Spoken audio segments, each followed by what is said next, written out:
So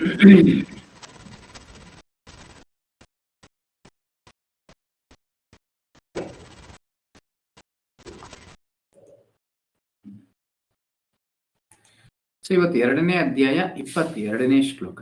ಇದು ಅಷ್ಟೇ ಅತಿ ಮುಖ್ಯವಾದ ಒಂದು ಶ್ಲೋಕವಾಗಿರುತ್ತೆ.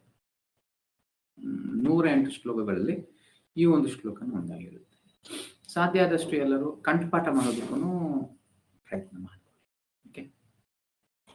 ವಾಸಾಂಸಿ ಜೀರ್ಣಾನಿ ಯಥಾ ವಿಹಾಯ ನವಾನಿ ಗೃಹ್ಣಾತಿ ನರೋಪರಾಣಿ ತಥಾ ಶರೀರಾನಿ ವಿಹಾಯ ಜೀರ್ಣಾನಿ ಅನ್ಯಾನಿ ಸಂಯಾತಿ ನವಾನಿ ದೇಹಿ.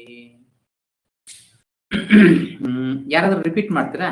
ರಿಪೀಟ್ ಮಾಡಾದ್ಮೇಲೆ ನಿರ್ಮಲಾ ಮಾತಾಜಿ ಮಾಡ್ತೀರಾ? ಹೇಳ್ತೀನಿ. ಎಸ್. ವಾಸಾಂಸಿ ಜೀರ್ಣಾನಿ ಯಥಾ ವಿಹಾಯ ವಾಸಾಂಸಿ ಜೀರ್ಣಾನಿ ಯಥಾ ವಿಹಾಯ ನವಾನಿ ಗೃಹ್ಣಾತಿ ನರೋಪರಾಣಿ ನವಾನಿ ಗೃಹ್ಣಾತಿ ನರೋಪರಾಣಿ ತಥಾ ಶರೀರಾನಿ ವಿಹಾಯ ಜೀರ್ಣಾನಿ ತಥಾ ಶರೀರಾಣಿ ವಿಹಾಯ ಜೀರ್ಣಾನಿ ಅನ್ಯಾನಿ ಸಂಯಾತಿ ನವಾನಿ ದೇಹಿ. ಅನ್ಯಾನಿ ಸಂಯಾತಿ ನವಾನಿ ದೇಹಿ. ಹರೇ ಕೃಷ್ಣ. ಯಾರಾದ್ರೂ ಇದನ್ನ ರಿಪೀಟ್ ಮಾಡ್ಬೇಕು ಅಂತಿರೋರು ಮಾಡ್ಬೋದು. ಇಲ್ಲಿ ಹ್ಯಾಂಡ್ ರೈಸ್ ಇಲ್ಲ, ಇಲ್ಲಾಂದ್ರೆ ಹ್ಯಾಂಡ್ ರೈಸ್ ಮಾಡಿಸಿ ಮಾಡ್ಬೋದಾಗಿತ್ತು. ಮಾಡ್ಬೋದಾ ಪ್ರಭುಜಿ? ಚಿನ್ಮಯ ಮಾತಾಜಿ ಮಾಡೋರು ಆದಷ್ಟು ವಿಡಿಯೋ ಆನ್ ಮಾಡ್ಕೊಂಡೇ ಹೇಳ್ಬೇಕು, ಅದು ಮಾತ್ರ ನೋಡ್ಕೊಂಡು. ಎಸ್ ಮಾತಾಜಿ. ವಾಸಾಂಸಿ ಜೀರ್ಣಾನಿ ಯಥಾ ವಿಹಾಯ ನವಾನಿ ಗೃಹ್ಣಾತಿ ನರೋಪರಾಣಿ ತಥಾ ಶರೀರಾಣಿ ವಿಹಾಯ ಜೀರ್ಣ ನನ್ಯಾನಿ ಸಂಯಾತಿ ನವಾನಿ ದೇಹಿ. ಎಸ್, ಧನ್ಯವಾದ. ಥ್ಯಾಂಕ್ಸ್ ಪ್ರಭುಜಿ. ಹರೇ ಕೃಷ್ಣ. ಮ್ಯೂಟಲ್ ಇದ್ದೀರಾ ಪ್ರಭು? ಪ್ರವೀಣ್ ಪ್ರಭು ಮ್ಯೂಟಲ್ ಇದ್ದೀರಾ?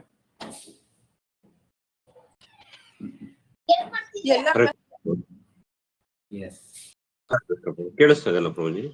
ಕೇಳಿಸ್ತದೆ ಪ್ರಭು. ವಾಸಾಂಸಿ ಜೀರ್ಣಾನಿ ಯಥಾ ವಿಹಾಯ ನವಾನಿ ಗೃಹ್ಣಾತಿ ನರೋಪರಾಣಿ ತಥಾ ಶರೀರಾಣಿ ವಿಹಾರ ಜೀರ್ಣಾನ್ಯ ಜ್ಞಾನಿ ಸಂಯಾತಿ ನವಾನಿ ದೇಹಿ. ಧನ್ಯವಾದಗಳು ಪ್ರಭು. ಹರೇ ಕೃಷ್ಣ. ಧನ್ಯವಾದ. ಇನ್ನೊಂದ್ಸಲ ನಾನೇ ಹೇಳ್ತೀನಿ. ವಾಸಾಂಸಿ ಜೀರ್ಣಾನಿ ಯಥಾ ವಿಹಾಯ ನವಾನಿ ಗೃಹ್ಣಾತಿ ನರೋಪರಾಣಿ ತಥಾ ಶರೀರಾನಿ ವಿಹಾಯ ಜೀರ್ಣಾನಿ ಅನ್ಯಾನಿ ಸಂಯಾತಿ ನವಾನಿ ದೇಹಿ. ಸೊ ಇಲ್ಲಿ 3ನೇ ಲೈನು ಮತ್ತೆ ಮೊದಲನೇ ಲೈನು ಬ್ರೇಕ್ ಮಾಡಿದಾಗ ಜೀರ್ಣಾನಿ ಅಂತ ಬರುತ್ತೆ, ಮತ್ತೊಮ್ಮೆ ಅದು ಸ್ಟಾರ್ಟ್ ಮಾಡಿದಾಗ ಅನ್ಯಾನಿ ಅಂತ ಪ್ರಾರಂಭ ಆಗುತ್ತೆ. ಓಕೆ. ಎಸ್. ಬೇರೆ ಯಾರು ರಿಪೀಟ್ ಮಾಡ್ತೀರಾ? ಇಲ್ಲ. ಓಕೆ, ಮುಂದಕ್ಕೆ ಹೋಗೋಣ. ಟ್ರಾನ್ಸ್ಲೇಷನ್. ಸೊ ಅನುವಾದ. As a person puts on new garments, giving up old ones, the soul similarly accepts new material bodies, giving up the old and useless ones. So ಹೇಳ್ಬೇಕು ಅಂದ್ರೆ 13ನೇ ಅಧ್ಯಾಯದಿಂದ ನಾವು ಇದನ್ನ 12ನೇ ಒಂದು ಶ್ಲೋಕದಿಂದನೇ ತಿಳ್ಕೊಂಡ್ವಿ. 2ನೇ ಅಧ್ಯಾಯ 12ನೇ ಶ್ಲೋಕದಿಂದ ತಗೊಂತ ಇದ್ವಿ. ಇನ್ನು 16, 17, 18 ಇದೆಲ್ಲವೂ ಆದಷ್ಟು ಒಂದು ತತ್ವಗದ ಜ್ಞಾನದಿಂದ ಅದನ್ನ ಅರ್ಥ ಮಾಡ್ಕೊಳ್ಳಿಕ್ಕೆ ಪ್ರಯತ್ನ ಮಾಡ್ತಿದ್ವಿ.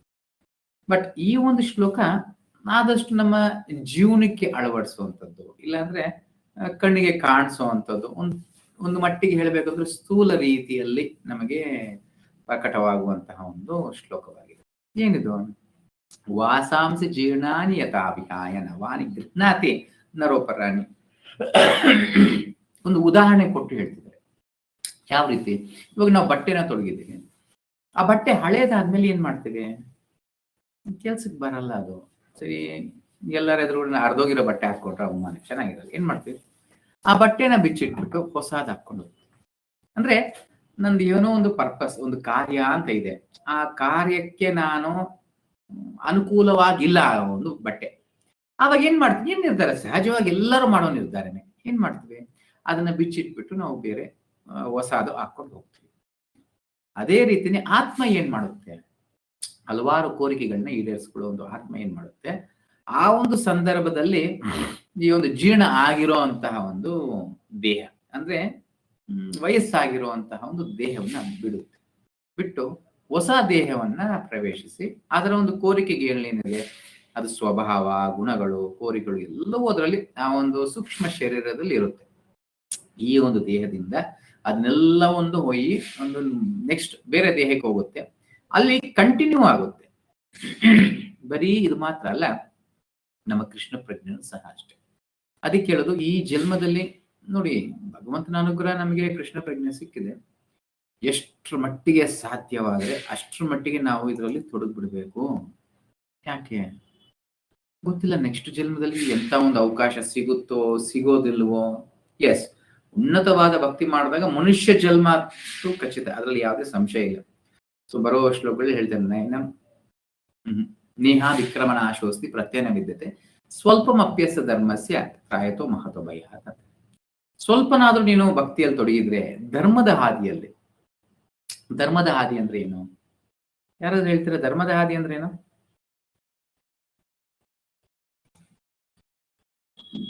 ಧರ್ಮದ ಹಾದಿ ಅಂದ್ರೆ ಏನು?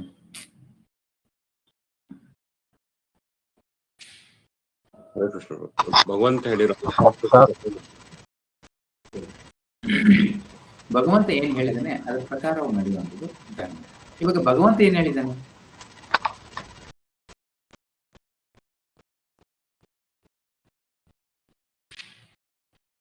ಭಗವಂತ ಹೇಳ್ದಂಗೆ ನಡ್ಕೊಳ್ಳುವಂಥದ್ದು ಧರ್ಮ, ಕರೆಕ್ಟ್. ಭಗವಂತ ಏನ್ ಹೇಳಿದಾನೆ? ಹರೇ ಕೃಷ್ಣ ಪ್ರಭುಜಿ. ಸ್ಥಾನ ಗುಣಗಳಿಗೆ ಅನುಗುಣವಾಗಿ ಕರ್ತವ್ಯವನ್ನ ನಿರ್ವಹಿಸುವುದು ಪ್ರಭುಜಿ.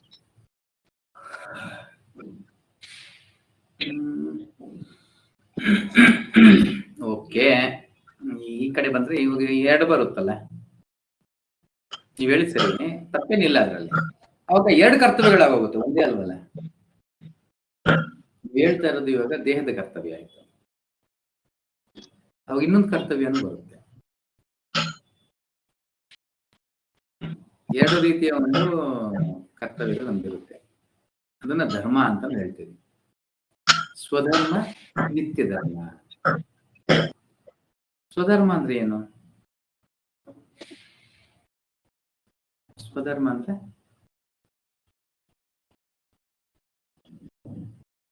ಓಕೆ, ಇವಾಗ ನೀವು ಹೇಳಿದ್ರಲ್ಲ ಇರ್ತಕ್ಕಂತ ಕರ್ತವ್ಯಗಳು. ಎಸ್. ಸೊ ಇವಾಗ ಮಾತಾಜಿ ಹೇಳಿದ್ರಲ್ಲ, ಅದು ಸ್ವಧರ್ಮ. ಸೊ ನಾನು ಯಾವಾಗ್ಲೂ ಇದನ್ನ ಹೇಳ್ತಿರ್ತೀನಿ, ನಮ್ಮ ಕರ್ತವ್ಯಗಳು ಹಲವಾರು ಹುದ್ದೆಗಳಲ್ಲಿ ಹಲವಾರು ರೀತಿಯಲ್ಲಿ ನಮ್ಮ ಜೀವನ ನಡೀತಾ ಇರುತ್ತೆ, ಅದು ತಕ್ಕಂಗೆ ನಡ್ಕೊಂಡು ಹೋಗುವಂಥದ್ದು ನಮ್ಮ ಸ್ವಧರ್ಮ. ಬಟ್ ಪ್ರತಿಯೊಬ್ಬರಿಗೂ ನಿತ್ಯ ಧರ್ಮ ಅಂತ ಒಂದಿದೆ. ನನ್ನ ಆತ್ಮ ಆಗಿರೋದ್ರಿಂದ ನನ್ನ ನಿತ್ಯ ಧರ್ಮ ಏನು? ಜೀವೇರ ಸ್ವರೂಪ ಕೃಷ್ಣೇರ ನಿತ್ಯ, ಕೃಷ್ಣನ ನಿತ್ಯ ದಾಸನಾಗಿದೆ. ಆತ್ಮದ ಆನಂದ ಪರಮಾತ್ಮನ ಸೇವೆ, ಆತ್ಮದ ಕರ್ತವ್ಯ ಪರಮಾತ್ಮನ ಸೇವೆ. ಕಲಿಸಿ 2 ರೀತಿಯ ಕರ್ತವ್ಯ. ಸೊ ಧರ್ಮ 2 ಹೇಳುತ್ತೆ. ಸೊ ಎಲ್ಲೋ ಒಂದು ಜಾಗದಲ್ಲಿ ಬರೀ ಇದನ್ನ ತಗೊಂಡ್ರು ತಪ್ಪಾಗುತ್ತೆ, ಅದನ್ನು ಮಾತ್ರ ತಗೊಂಡ್ರು ತಪ್ಪಾಗುತ್ತೆ. ಬಟ್ ಕೆಲವೊಂದು ಸಂದರ್ಭದಲ್ಲಿ, ಇಂಥ ಒಂದು ಸಂದರ್ಭದಲ್ಲಿ ಇವಾಗ ನಾವು ಮಾತಾಡ್ತಾ ಇರೋ ವಿಚಾರಗಳಲ್ಲಿ ಆಧ್ಯಾತ್ಮದ ಒಂದು ಕರ್ತವ್ಯಗಳನ್ನ ತಗೊಳ್ಬೇಕು, ನಿತ್ಯವಾದದ್ದು. ಧರ್ಮ ಅಂದ್ರೆ ಅವಾಗ ಏನು? ಕೃಷ್ಣ ಏನ್ ಹೇಳ್ತಾನೆ? ತನಗೆ ಶರಣಾಗತಿ ಆಗೋದು. ಸರ್ವಧರ್ಮಾನ್ ಪರಿತ್ಯಜ್ಯ ಮಾಂ ಏಕಂ ಶರಣಂ ವ್ರಜ. ಭಗವಂತನಿಗೆ ಮಾತ್ರ ಶರಣಾಗತಿಯಾಗಿ ಭಗವಂತನ ಸೇವೆ ಇರ್ತದೆ. ಇದನ್ನು ಎಷ್ಟು ಮಟ್ಟಿಗೆ ಮಾಡ್ತಿದ್ವಿ ಅಂತ ವ್ಯಕ್ತಿಗೆ ಖಂಡಿತವಾಗಿಯೂ ಮನುಷ್ಯ ಜನ್ಮ, ಅದರಲ್ಲಿ ಯಾವುದೇ ಒಂದು ಸಂಶಯ ಅನ್ನೋದು ಇಲ್ಲ. ಇದನ್ನ ಸ್ಪಷ್ಟವಾಗಿ ಹೇಳ್ತಾನೆ ಕೃಷ್ಣ. ಆದರೆ ಇನ್ನು ಅದರ ಜೊತೆಗೆ ಹಲವಾರು, ಇವಾಗ ನೀವು ಹೇಳಿದಂಗೆ ಸ್ವಧರ್ಮ, ಹಲವಾರು ಸ್ವಧರ್ಮಗಳ ಕಾರಣಗಳಿಂದ ನಿತ್ಯ ಧರ್ಮಗಳು ಅಡ್ಡಂಕಗಳಾಗಿರುತ್ತೆ.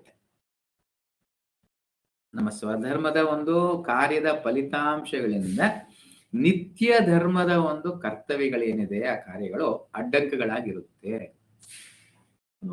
ಮನುಷ್ಯ ಜನ್ಮನೂ ಪಡ್ಕೊಂಡ್ಬಿಟ್ಟೆ, ಆದ್ರೆ ನನ್ನ ಕೋರಿಕೆಗಳು, ನನ್ನ ಇದು ಹಲವಾರು ಇದ್ದವು. ಇವಾಗ ಒಂದು ಶ್ರೀಮಂತನಾದ್ರೂ ಸರಿನೇ, ನನ್ನ ವ್ಯಾಮೋಹ ಹಲವಾರು ಕಡೆ ಇದ್ದಿರೋದ್ರಿಂದ ಏನಾಗುತ್ತೆ, ಇವಾಗ ಅಂತ ಒಂದು ವಾತಾವರಣದಲ್ಲಿ ನಾನು ಹುಟ್ಟಿರ್ತೀನಿ, ಅಂತ ಒಂದು ಸಾಂಗತ್ಯ ಸಿಗ್ತಾ ಇರುತ್ತೆ, ಅದೇ ನನ್ನ ಆಕರ್ಷಣೆ ಸಹ ಆಗಿರುತ್ತೆ.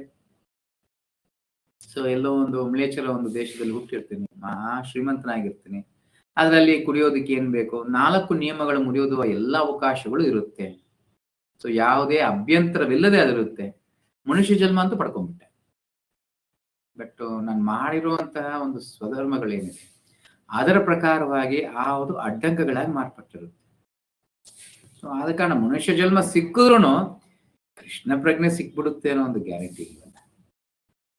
ಆದ ಕಾರಣ ಇವಾಗ ಸಿಕ್ಕಿರುವಾಗ ಎಷ್ಟರ ಮಟ್ಟಿಗೆ ಅದನ್ನ ನಾನು ಉಪಯೋಗಿಸ್ಕೊಂತೀನಿ ಅನ್ನೋದು ತುಂಬಾ ಮುಖ್ಯ. ಬುದ್ಧಿವಂತನಾದವ್ರು ಮಾಡ್ಕೊಂಡು ಬರೋ ಮುಂದೆ ಕೃಷ್ಣ ಅದ್ರ ಬಗ್ಗೆ ಎಲ್ಲ ಹೇಳ್ತಾನೆ. ಹೆಚ್ಚಿಗೆ ಬುದ್ಧಿವಂತನಾದವನು ಮಾತ್ರನೇ ಯಾವುದೇ ಡಿವಿಯೇಷನ್, ಬದಲಾವಣೆ ಇಲ್ಲದೆ ಇದಕ್ಕೆ ಹೋಗ್ತಾನೆ. ಎಲ್ಲಿ ಹೇಳ್ತಾನೆ ಅದು, ವ್ಯವಸಾಯಾತ್ಮಿಕ ಬುದ್ಧಿಯರು ಏಕೆ ಕುರುನಂದನ ಬಹುಶಾಖಾಯನಂತಶ್ಚ ಬುದ್ಧಯೋ ವ್ಯವಸಾಯ. ಭಕ್ತಿಯಲ್ಲಿ ಬಂದಾಗ ಆ ವ್ಯಕ್ತಿ ಏಕಾಗ್ರತೆಯಿಂದ ಆತನ ಗುರಿ ಒಂದೇ, ಕೃಷ್ಣನೊಂದೇ ಆತನ ಗುರಿಯಾಗಿರುತ್ತೆ. ಅಲ್ಲಿ ಬಂದಿಲ್ಲ ಅನ್ನೋ ನಮ್ಗೆ ಹಲವಾರು ಗುರಿಗಳಿರುತ್ತೆ ಅಲ್ವಾ. ಮನೆ ಕಟ್ಟಬೇಕು, ಮದುವೆ ಮಾಡ್ಕೊಳ್ಬೇಕು, ಆಸ್ತಿ ಏನೇನೋ ಮಾಡ್ಕೊಳ್ಬೇಕು, ಅದ್ರ ಜೊತೆಗೆ ಕೃಷ್ಣನು ಇರಬೇಕು ಅನ್ನೋದಿರುತ್ತೆ. ಎಸ್, ತಪ್ಪಿಲ್ಲ ಅದು. ಸೊ ಅದನ್ನು ಕೃಷ್ಣನೇ ಹೇಳ್ತಾನಲ್ವಾ. ಏನಂತ ಹೇಳ್ತಾನೆ, ಅಕಾಮ ಸರ್ವಕಾಮ ಮೋಕ್ಷ ಕಾಮ ಉದಾರಿದೆ ತೀವ್ರೇನ ಭಕ್ತಿ ಯೋಗೇನ ಯಜತೆ ಪರಮ. ಅಂದ್ರೆ ಹೇಳಿ ಬೇರೆ ಕೋರಿಗಳಿದ್ರು ಸರಿ, ಬಟ್ ಪ್ರಯಾರಿಟಿ ಯಾವ್ದಕ್ಕೆ ಹೆಚ್ಚಿಗೆ ಕೊಡ್ತಿದ್ದೀವಿ, ಅದಕ್ಕೆ ಸಾಂಗತ್ಯದ ಮೇಲೆ ನಮ್ಮ ಪ್ರಯಾರಿಟಿ ಬದಲಾವಣೆ ಆಗುತ್ತೆ. ಭೌತಿಕವಾದಿಗಳ ಒಂದು ಸಾಂಗತ್ಯ ಹೆಚ್ಚಿಗೆ ಮಾಡಿದಾಗ ಅವ್ರು ಇದ್ದಂಗೆ ನಾನು ಇರ್ಲೇಬೇಕಾಗುತ್ತೆ. ಅವ್ರು ತೋರಿಸ್ತಾರೆ, ನೋಡಿ ಎಷ್ಟು ಚೆನ್ನಾಗಿದೆ, ನನ್ನ ಮನೆ ನೋಡಿ ಹೆಂಗಿದೆ, ನಾನು ಹೊಸ ಗಾಡಿ ತಗೊಂಡಿದ್ದೀನಿ ನೋಡಿ, ಮೊನ್ನೆನೇ ಹೊಸ ಸೀರೆ ತಗೊಂಡೆ, ಹೊಸ ಬಟ್ಟೆ ತಗೊಂಡೆ, ಈ ರೀತಿ ಹಲವಾರು ಹೇಳ್ತಾರೆ. ಎಸ್, ನನ್ನ ಹತ್ರನೂ ಇದೆ, ಇವಾಗ ನಾನು ಅದನ್ನು ಮಾಡ್ಲೇಬೇಕಲ್ವ. ಸಾಂಗತ್ಯ ದೋಷ ಅದನ್ನೇ ಹೊರಡ್ತೇವೆ. ಅದು ಹೆಚ್ಚಿಗೆ ಭಕ್ತರೊಟ್ಟಿಗೆ ಇದ್ದಾಗ ಅಂತ ಒಂದು ಭ್ರಮೆಗೆ ಇಲ್ಲ ಅಂತ ಒಂದು ಕಾರ್ಯಗಳಿಗೆ ನಾನು ಹೆಚ್ಚಿಗೆ ಆಕರ್ಷಿತನಾಗೋದಿಲ್ಲ. ನೀವೆಲ್ಲ ಬಹುತಿದ್ರೆ ಹೆಚ್ಚಿಗೆ ತೊಡಗಿ ಪರವಾಗಿಲ್ಲ, ಓಕೆ ನಂದು ಈ ಕಡೆ ಇದೆ, ಇವತ್ತು 16 ಮಾಲೆ ಆಯ್ತು, ಲೇಟ್ ಆಗೋಯ್ತು, ಹೆಂಗ್ ನಾನು ಬೆಳಿಗ್ಗೆ 6 ಗಂಟೆ ಒಳಗೆ ಹೆಂಗ್ ಮಾಡ್ಬೇಕು, ನಂದು ಆಗೋಯ್ತು ಒಬ್ರೊಬ್ಬಳೆ, ಹೌದಾ ಸರಿ ಆಯ್ತು ಆಯ್ತು, ಆವಾಗಲೇ ಮುಖ ಚಿಕ್ಕದಾಗ್ಬಿಟ್ಟಿರುತ್ತೆ. ಯಾಕೆ ಅವ್ರದ್ದಾಯ್ತು ನಂದಾಗಿಲ್ವಲ್ಲ. ಸೊ ಸಾಂಗತ್ಯ ಹಂಚದ್ ಮಾಡ್ತೀನಿ. ಆವಾಗ ಏನಾಗುತ್ತೆ, ನಾಳೆ ನಾನ್ ಮಾಡ್ಬೇಕು ಅನ್ನೋ ಕೋರಿಕೆ ಹುಟ್ಟುತ್ತೆ. ಅಂತ ಸಾಂಗತ್ಯ ಮಾಡ್ದಾಗ ಅವ್ರು ಮನೆ ಕಟ್ಟಿದ್ರು, ನಂದು ಚೆನ್ನಾಗಿದೆ ಮನೆ, ಆದ್ರೆ ಅಂತ ಇಂಟೀರಿಯರ್ ಡೆಕೋರೇಷನ್ ಅಂತದ್ ಮಾಡಿಸ್ಬೇಕು. ಸೊ ನಮ್ಮ ನಿರ್ಧಾರಗಳು ಎಲ್ಲವೂ ಇದೇ ರೀತಿನೇ ಹೋಗ್ತಾ ಇರುತ್ತೆ. ಸೊ ಅದೇ ಈ ಜನ್ಮದಲ್ಲಿ ಇದರ ಮಹತ್ವ ನಮ್ಗೆ ಗೊತ್ತು. ಅಂತ ಒಂದು ನಿರ್ಧಾರಗಳನ್ನ ಹೆಚ್ಚಿಗೆ ತಗೊಳ್ಬೇಕು. ಆಯ್ಕೆಗಳು ಸಾಂಗತ್ಯದ ಒಂದು ಬಲದಿಂದ ಅದಾಗುವಂಥದ್ದು. ಆದಷ್ಟು ಅದು ಸಾಂಗತ್ಯನ ಇಲ್ಲ ಅಂದ್ರೆ ಏರ್ಪಾಡು ಮಾಡ್ಕೊಳ್ಳಿ. ನೋಡಿ ಇವಾಗ ಅಧಿವೇಶನ ಬರ್ತಾ ಇದೆ, ಸಾಧ್ಯ ಆದಷ್ಟು ಮನೆಯಲ್ಲಿ ನಿದ್ದೆ ಮಾಡಿ ಮಲಗ್ಕೊಂಡು ಮಾಡೋ ಬದಲು ಒಂದು 10 ಜನರಿಗೆ ಹೋಗೋದು, ಹೇಳೋದು, ಫಾಲೋಅಪ್ ಮಾಡ್ಕೊಳ್ಳೋದು, ಫೋನ್ ಮಾಡಿ ನನಗೆ ಸರ್ವಿಸ್ ಬಂದ್ರೆ ಮಾತ್ರ ಮಾಡ್ತೀನಿ, ಇಲ್ಲ ನನ್ನ ಉದ್ಧಾರ ನಾನ್ ತಾನೇ ಮಾಡ್ಕೊಳ್ಬೇಕು, ಯಾರೋ ಬಂದ್ ಮಾಡಕ್ ಬರ್ತಾರೆ, ಅದು ಏನೋ ಸರ್ಕಲ್ನ ಒಂದು ಸರ್ವಿಸ್ ಆಗಿ ಏನೋ ಹೇಳ್ತಾರೆ ಕಾಲ್ ಮಾಡಿ ನೋಡಿ ಅಂತ. ಬಟ್ ನನ್ನ ವೈಯಕ್ತಿಕವಾಗಿ ನಾನು ಏನ್ ಮಾಡ್ತಿದ್ದೀನಿ ಆ ರೀತಿ ಹೆಚ್ಚು ಆ ರೀತಿ ಮಾಡ್ತಾ ನನ್ನದೇ ಆದ ಒಂದು ಸಾಂಗತ್ಯ ಅನ್ನೋದನ್ನ ಪ್ರತಿಯೊಬ್ರು ಮಾಡ್ಕೊಳ್ಬೇಕು. ಅದೃಷ್ಟ ಇರೋರಿಗೆಲ್ಲ ಸಿಗುತ್ತೆ, ಯಾರೋ ಪಕ್ಕದಲ್ಲಿ ಇರೋರು ಮಾಡ್ತಿರ್ತಾರೆ, ಇವ್ರು ಹೋಗಿ ಸೇರ್ಕೊಂಡು ಬರೋ ತರ ಇರುತ್ತೆ. ಆದ್ರೂ ಅದರಿಂದ ಏನು ಹೆಚ್ಚಿನ ಒಂದು ಪ್ರಭಾವ ಇರೋದಿಲ್ಲ. ನನ್ನದೇ ಆದ ಸಾಂಗತ್ಯದಿಂದನೇ ನನಗೆ ಪ್ರಭಾವ ಹೆಚ್ಚಿಗೆ ಆಗುತ್ತೆ. ಯಾಕೆ, ನಾನು ಅವ್ರನ್ನ ಸೇರ್ಸಿದ್ದೀನಿ, ನಾನು ಅವ್ರನ್ನ ನೋಡ್ಕೊಳ್ಬೇಕು ಅಂದ್ರೆ ನಾನು ಅವ್ರಿಗಿಂತ ಮೇಲಿದ್ದೀನಿ. ಸೊ ಸದಾ ನನ್ನನ್ನು ನೋಡ್ತಿರ್ತಾರೆ, ಅವ್ರು ನೋಡ್ತಾರೆ ಅನ್ನೋದು ಕಾರಣಕ್ಕಾದ್ರೂ ನಾನು ಕೃಷ್ಣ ಪ್ರಜ್ಞೆಯಲ್ಲಿ ಹೆಚ್ಚಿಗೆ ತೊಡಗಿಸ್ಕೊಳ್ತಾ ಇದ್ದೀನಿ, ಬೆಳೀತಾ ಇರ್ತೀನಿ. Okay, the soul similarly accepts new material bodies. ಅದೇ ರೀತಿ ಯಾವ ರೀತಿ ನಾವು ಹೊಸ ಬಟ್ಟೆಗಳನ್ನ ತಗೊಂತೀವಿ, ಹಳೆ ಬಟ್ಟೆ ಹರಿದೋದ್ರೆ ಜೀರ್ಣವಾದಂತಹ ಒಂದು ದೇಹ, ಮುಪ್ಪಾದಂಥದ್ದು, ವಯಸ್ಸಾದಂತಹ ಒಂದು ದೇಹವನ್ನು ಬಿಟ್ಟು ಹೊಸ ದೇಹಗಳನ್ನ ತಗೊಳುತ್ತೆ. Giving up the old and useless once. Useless ಅಂದ ತಕ್ಷಣ ಅದು ಪ್ರಯೋಜನ ಇಲ್ಲ ಅನ್ನೋದಲ್ಲ, ನನ್ನ ಒಂದು ಪರ್ಪಸ್ ಯೂಸ್ ಆಗದೆ ಇರುವಂಥದ್ದು. ನನಗೆ ಹಲವಾರು ಕೋರಿಕೆಗಳಿರುತ್ತೆ. ಕೆಲವರಿಗೆ ವಯಸ್ಸಾದ್ರೂ ನೋಡ್ಬೋದು, ಅವ್ರು ಚೆನ್ನಾಗಿರ್ತಾರೆ, ಅವ್ರೇನು ಸಾಯೋದಿಲ್ಲ.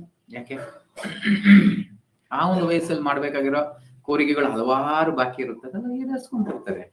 ಆದ್ರೆ ಕೆಲವರಿಗೆ ಅದು ಆಗ್ತಿರಲ್ಲ. ಅಂಥವ್ರು ಆ ಮರಣವನ್ನು ಹೊಂದಿ ಇನ್ನೊಂದು ನೆಕ್ಸ್ಟ್ ತಗೊಳ್ಳೋದಕ್ಕೆ ಪ್ರಯತ್ನ ಮಾಡಿ. ಇಲ್ಲಿ ಪ್ರಭುಪಾದ ಏನ್ ಹೇಳ್ತಾರೆ, change of body by the atomic individual soul is an accepted fact. So ಸ್ವೀಕರಿಸಿದಂತಹ ಒಂದು ಸತ್ಯ ಏನದು, ಅನುಸಮಾನದಲ್ಲಿರುವಂತಹ ಒಂದು ಆತ್ಮ ಈ ದೇಹವನ್ನು ಬಿಟ್ಟು ಇನ್ನೊಂದು ದೇಹಕ್ಕೆ ಹೋಗುವಂಥದ್ದು. Even the modern scientists who do not believe in the existence of the soul, but at the same time cannot explain the source of energy from the heart, have to accept continuous changes of body which appear from childhood to boyhood and from boyhood to youth, and again from youth to the old age. From old age, the change is transferred to another body. This has already been explained in the previous verse 2.13. 13ನೇ ಒಂದು ಶ್ಲೋಕದಲ್ಲಿ ನೋಡಿದ್ವಿ, ದೇಹಿನೋಸ್ಮಿನ್ ಯಥಾ ದೇಹೆ ಕೌಮಾರಂ ವಿವರಂ ಜರ ತಥಾ ದೇಹಾಂತರ ಪ್ರಾಪ್ತಿಯ ಧೀರಸ್ಥಿತನ ಮುಹ್ಯತಿ. ಅದನ್ನು ಧೀರನಾಗಿರ್ತಾನೆ, ಇದನ್ನ ಅರ್ಥ ಮಾಡ್ಕೊಂಡಿರುತ್ತೀವಿ. ಇಲ್ಲಿ ನೋಡ್ಬೋದು, ಆಧುನಿಕ ವಿಜ್ಞಾನಿಗಳು ಸಹ ಅವ್ರಿಗೆ ಆತ್ಮದ ಬಗ್ಗೆ ಯಾವುದೇ ಜ್ಞಾನ ಅನ್ನೋದಿಲ್ಲ, ಬೇಸಿಕ್ಸ್ ಇದು ಇಂಗಿತ ಜ್ಞಾನ ಅಂತೀವಿ, ಅದನ್ನು ಇರೋದಿಲ್ಲ ಅವ್ರಿಗೆ. ಆದ್ರೂ ಎಲ್ಲೋ ಒಂದು ಶಕ್ತಿ ಅನ್ನೋದಿದೆ, ಏನೋ ನಡೀತಾ ಇದೆ. ಉದಾಹರಣೆಗೆ ಹೃದಯ ಬಡಿತ ಹಿಂಗಾಗ್ತಾ ಇದೆ, ಯಾರು ಹೇಳಕ್ಕಾಗುತ್ತೆ? ಎಂಥ ದೊಡ್ಡ ವಿಜ್ಞಾನಿ, ಡಾಕ್ಟ್ರು, ಯಾರಾದ್ರೂ ಸರಿ, ಹೃದಯ ಬಡಿತ ಇದೆ, ರೈಟ್ ಸ್ವಾಮಿ, ಹೃದಯ ಬಡಿಯೋದಿಕ್ಕೆ ಏನ್ ಶಕ್ತಿ ಇದೆ, ಹೆಂಗಾಗ್ತಾ ಇದೆ ಅದು? ಆ ಹೃದಯ ಬಡಿತದಿಂದನೇ ಎಲ್ಲಾ ಆರ್ಗನ್ಸು, ಬೇರೆ ಅಂಗಾಂಗಗಳು ಕೆಲಸ ಮಾಡ್ತಾ ಇದೆ. ರಕ್ತದ ಒಂದು ಚಲನವಲನೆ ಆಗಿರ್ಬೋದು, ಅದು ಕಿಡ್ನಿ ಆಗಿರ್ಬೋದು, ಲಿವರ್ ಆಗಿರ್ಬೋದು, ನಮ್ಮ ಹಲವಾರು ವಿಷಯದಲ್ಲಿ ಏನಿದೆ ಎಲ್ಲವೂ ಕೆಲಸ ಆಗ್ತದೆ. ಕರೆಕ್ಟ್? ಯಾಕೆ? ಆ ಹೃದಯ ಬಡಿತದಿಂದ ಮಾತ್ರ. ಆ ಹೃದಯ ಹಿಂಗ್ ಬಡಿತಾ ಇದೆ, ಅದಕ್ಕೆ ಮೂಲ ಏನು ನೋಡಿ. ಯಾರು ಆಧ್ಯಾತ್ಮದಲ್ಲಿ ಬರ್ತಾರೆ, ಬರೀ ಇದ್ರಲ್ಲಿ ಮಾತ್ರ ಅಲ್ಲ, ಎಲ್ಲದ್ರಲ್ಲೂ ಅಷ್ಟೇ ಮೂಲವನ್ನು ಹುಡುಕ್ತಾ ಇರ್ತಾರೆ. ಏನಾದ್ರೂ ಒಂದು ಇದಾಯ್ತಂದ್ರೆ ಅದಕ್ಕೇನ್ ಕಾರಣ ಅಂತ ಹುಡುಕ್ತಾರೆ ಹೊರತುಪಡಿಸಿ ಆ ಒಂದು ಸಿಂಪ್ಟಮ್ಸ್ ಏನಿದೆ ಅದರ ಲಕ್ಷಣಗಳನ್ನ ದೂರ ಮಾಡಕ್ಕೆ ಯಾರು ಪ್ರಯತ್ನ ಮಾಡಲ್ಲ. ಅದಕ್ಕೆ ನೋಡಿ, ಆಗಿನ ಕಾಲದಲ್ಲಿ ಅವರೆಲ್ಲ ಆಧ್ಯಾತ್ಮಿಕ ವ್ಯಕ್ತಿಗಳಾಗಿರೋದ್ರಿಂದ ಅವರ ಆರೋಗ್ಯದ ದೃಷ್ಟಿಯಲ್ಲೂ ಆಯುರ್ವೇದಕ್ಕೆ ಹೆಚ್ಚಿನ ಒಂದು ಮೊರೆ ಹೋಗ್ತಿದ್ರು ಹೊರತುಪಡಿಸಿ ತಾತ್ಕಾಲಿಕವಾಗಿ ಗುಣಮಟ್ಟ ಆಗುವಂತಹ ಒಂದು ಅಲೋಪತಿಗೆ ಇದಕ್ಕೆ ಹೋಗ್ತಿರ್ಲಿಲ್ಲ. ಯಾಕಂದ್ರೆ ಅವರು ಮೂಲ ಕಾರಣವನ್ನು ಹುಡುಕ್ತಾ ಇದ್ರು. ಆದ್ರೆ ಇತ್ತೀಚೆಗೆ ನಮ್ಮ ಒಂದು ಗುಣಗಳು ಈ ಒಂದು ಭೌತಿಕದಲ್ಲಿ ಬರ್ತಾ ಏನಂದ್ರೆ ತಕ್ಷಣಕ್ಕೆ ಶ್ರೇಯಸ್ ಅಂತೇಳಿ ತಕ್ಷಣಕ್ಕೆ ಚೆನ್ನಾಗಿರೋದು. ಏನು, ನನಗೆ ಇವಾಗ ಜ್ವರ ಬರ್ತಿದೆ, ಬಿಸಿ ಹೋಗ್ಬಿಡ್ಬೇಕು ನನ್ನಿಂದ, ಅದು ಗುಣಮುಖ ಆದ್ರೆ ಏನು ಆಗಿಲ್ಲ ಅಂದ್ರೆ ಏನು, ಅದನ್ನ ಸತ್ರು ಸರಿ ಬದುಕು ಸರಿ, ಇವಾಗ ತಕ್ಷಣಕ್ಕೆ ಚೆನ್ನಾಗಿ ಆಗ್ಬಿಡ್ಬೇಕು, ಇದು ನಮ್ಮ ಒಂದು ಇದು. ಅದನ್ನ ಅವ್ರು ದುಡ್ಡು ಮಾಡ್ಕೊಂತ ಇರ್ತಾರೆ, ಅವ್ರದ್ದೇನು ತಪ್ಪಿಲ್ಲ. ಕರೆಕ್ಟ್? ಸೊ ಅದನ್ನೇ ಒಂದು ದೊಡ್ಡ ಬಿಸ್ನೆಸ್ ಆಗಿ ಮಾಡ್ಕೊಂತ ಇರ್ತಾರೆ. ಯಾಕಂದ್ರೆ ಎಲ್ಲರೂ ಅಷ್ಟೇ, ಆಗಿನ ಕಾಲದಲ್ಲಿ ಹೆರಿಗೆ ಅನ್ನೋದು ಆಗ್ತದೆ. ಕರೆಕ್ಟಾ?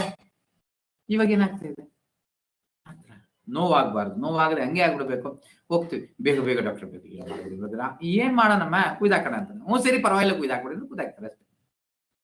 ನಾರ್ಮಲ್ ಡೆಲಿವರಿನೇ ಇಲ್ಲದೆ ಹೊರಟೋಯ್ತೀವಿ. ಯಾಕೆ? ನಮ್ಮಲ್ಲಿ ಆ ತಾಳ್ಮೆ ಇಲ್ಲ, ಒಂದು ಧೈರ್ಯ ಅನ್ನೋದೇ ಇಲ್ಲದೆ ಹೊರಟೋಯ್ತು. ಎಲ್ಲಿ ಸತ್ತೋಗ್ಬಿಡ್ತೀವಿ ಅನ್ನೋ ಭಯ ಎಷ್ಟೋ ಜನ ಹೆಣ್ಮಕ್ಳಿಗೆ.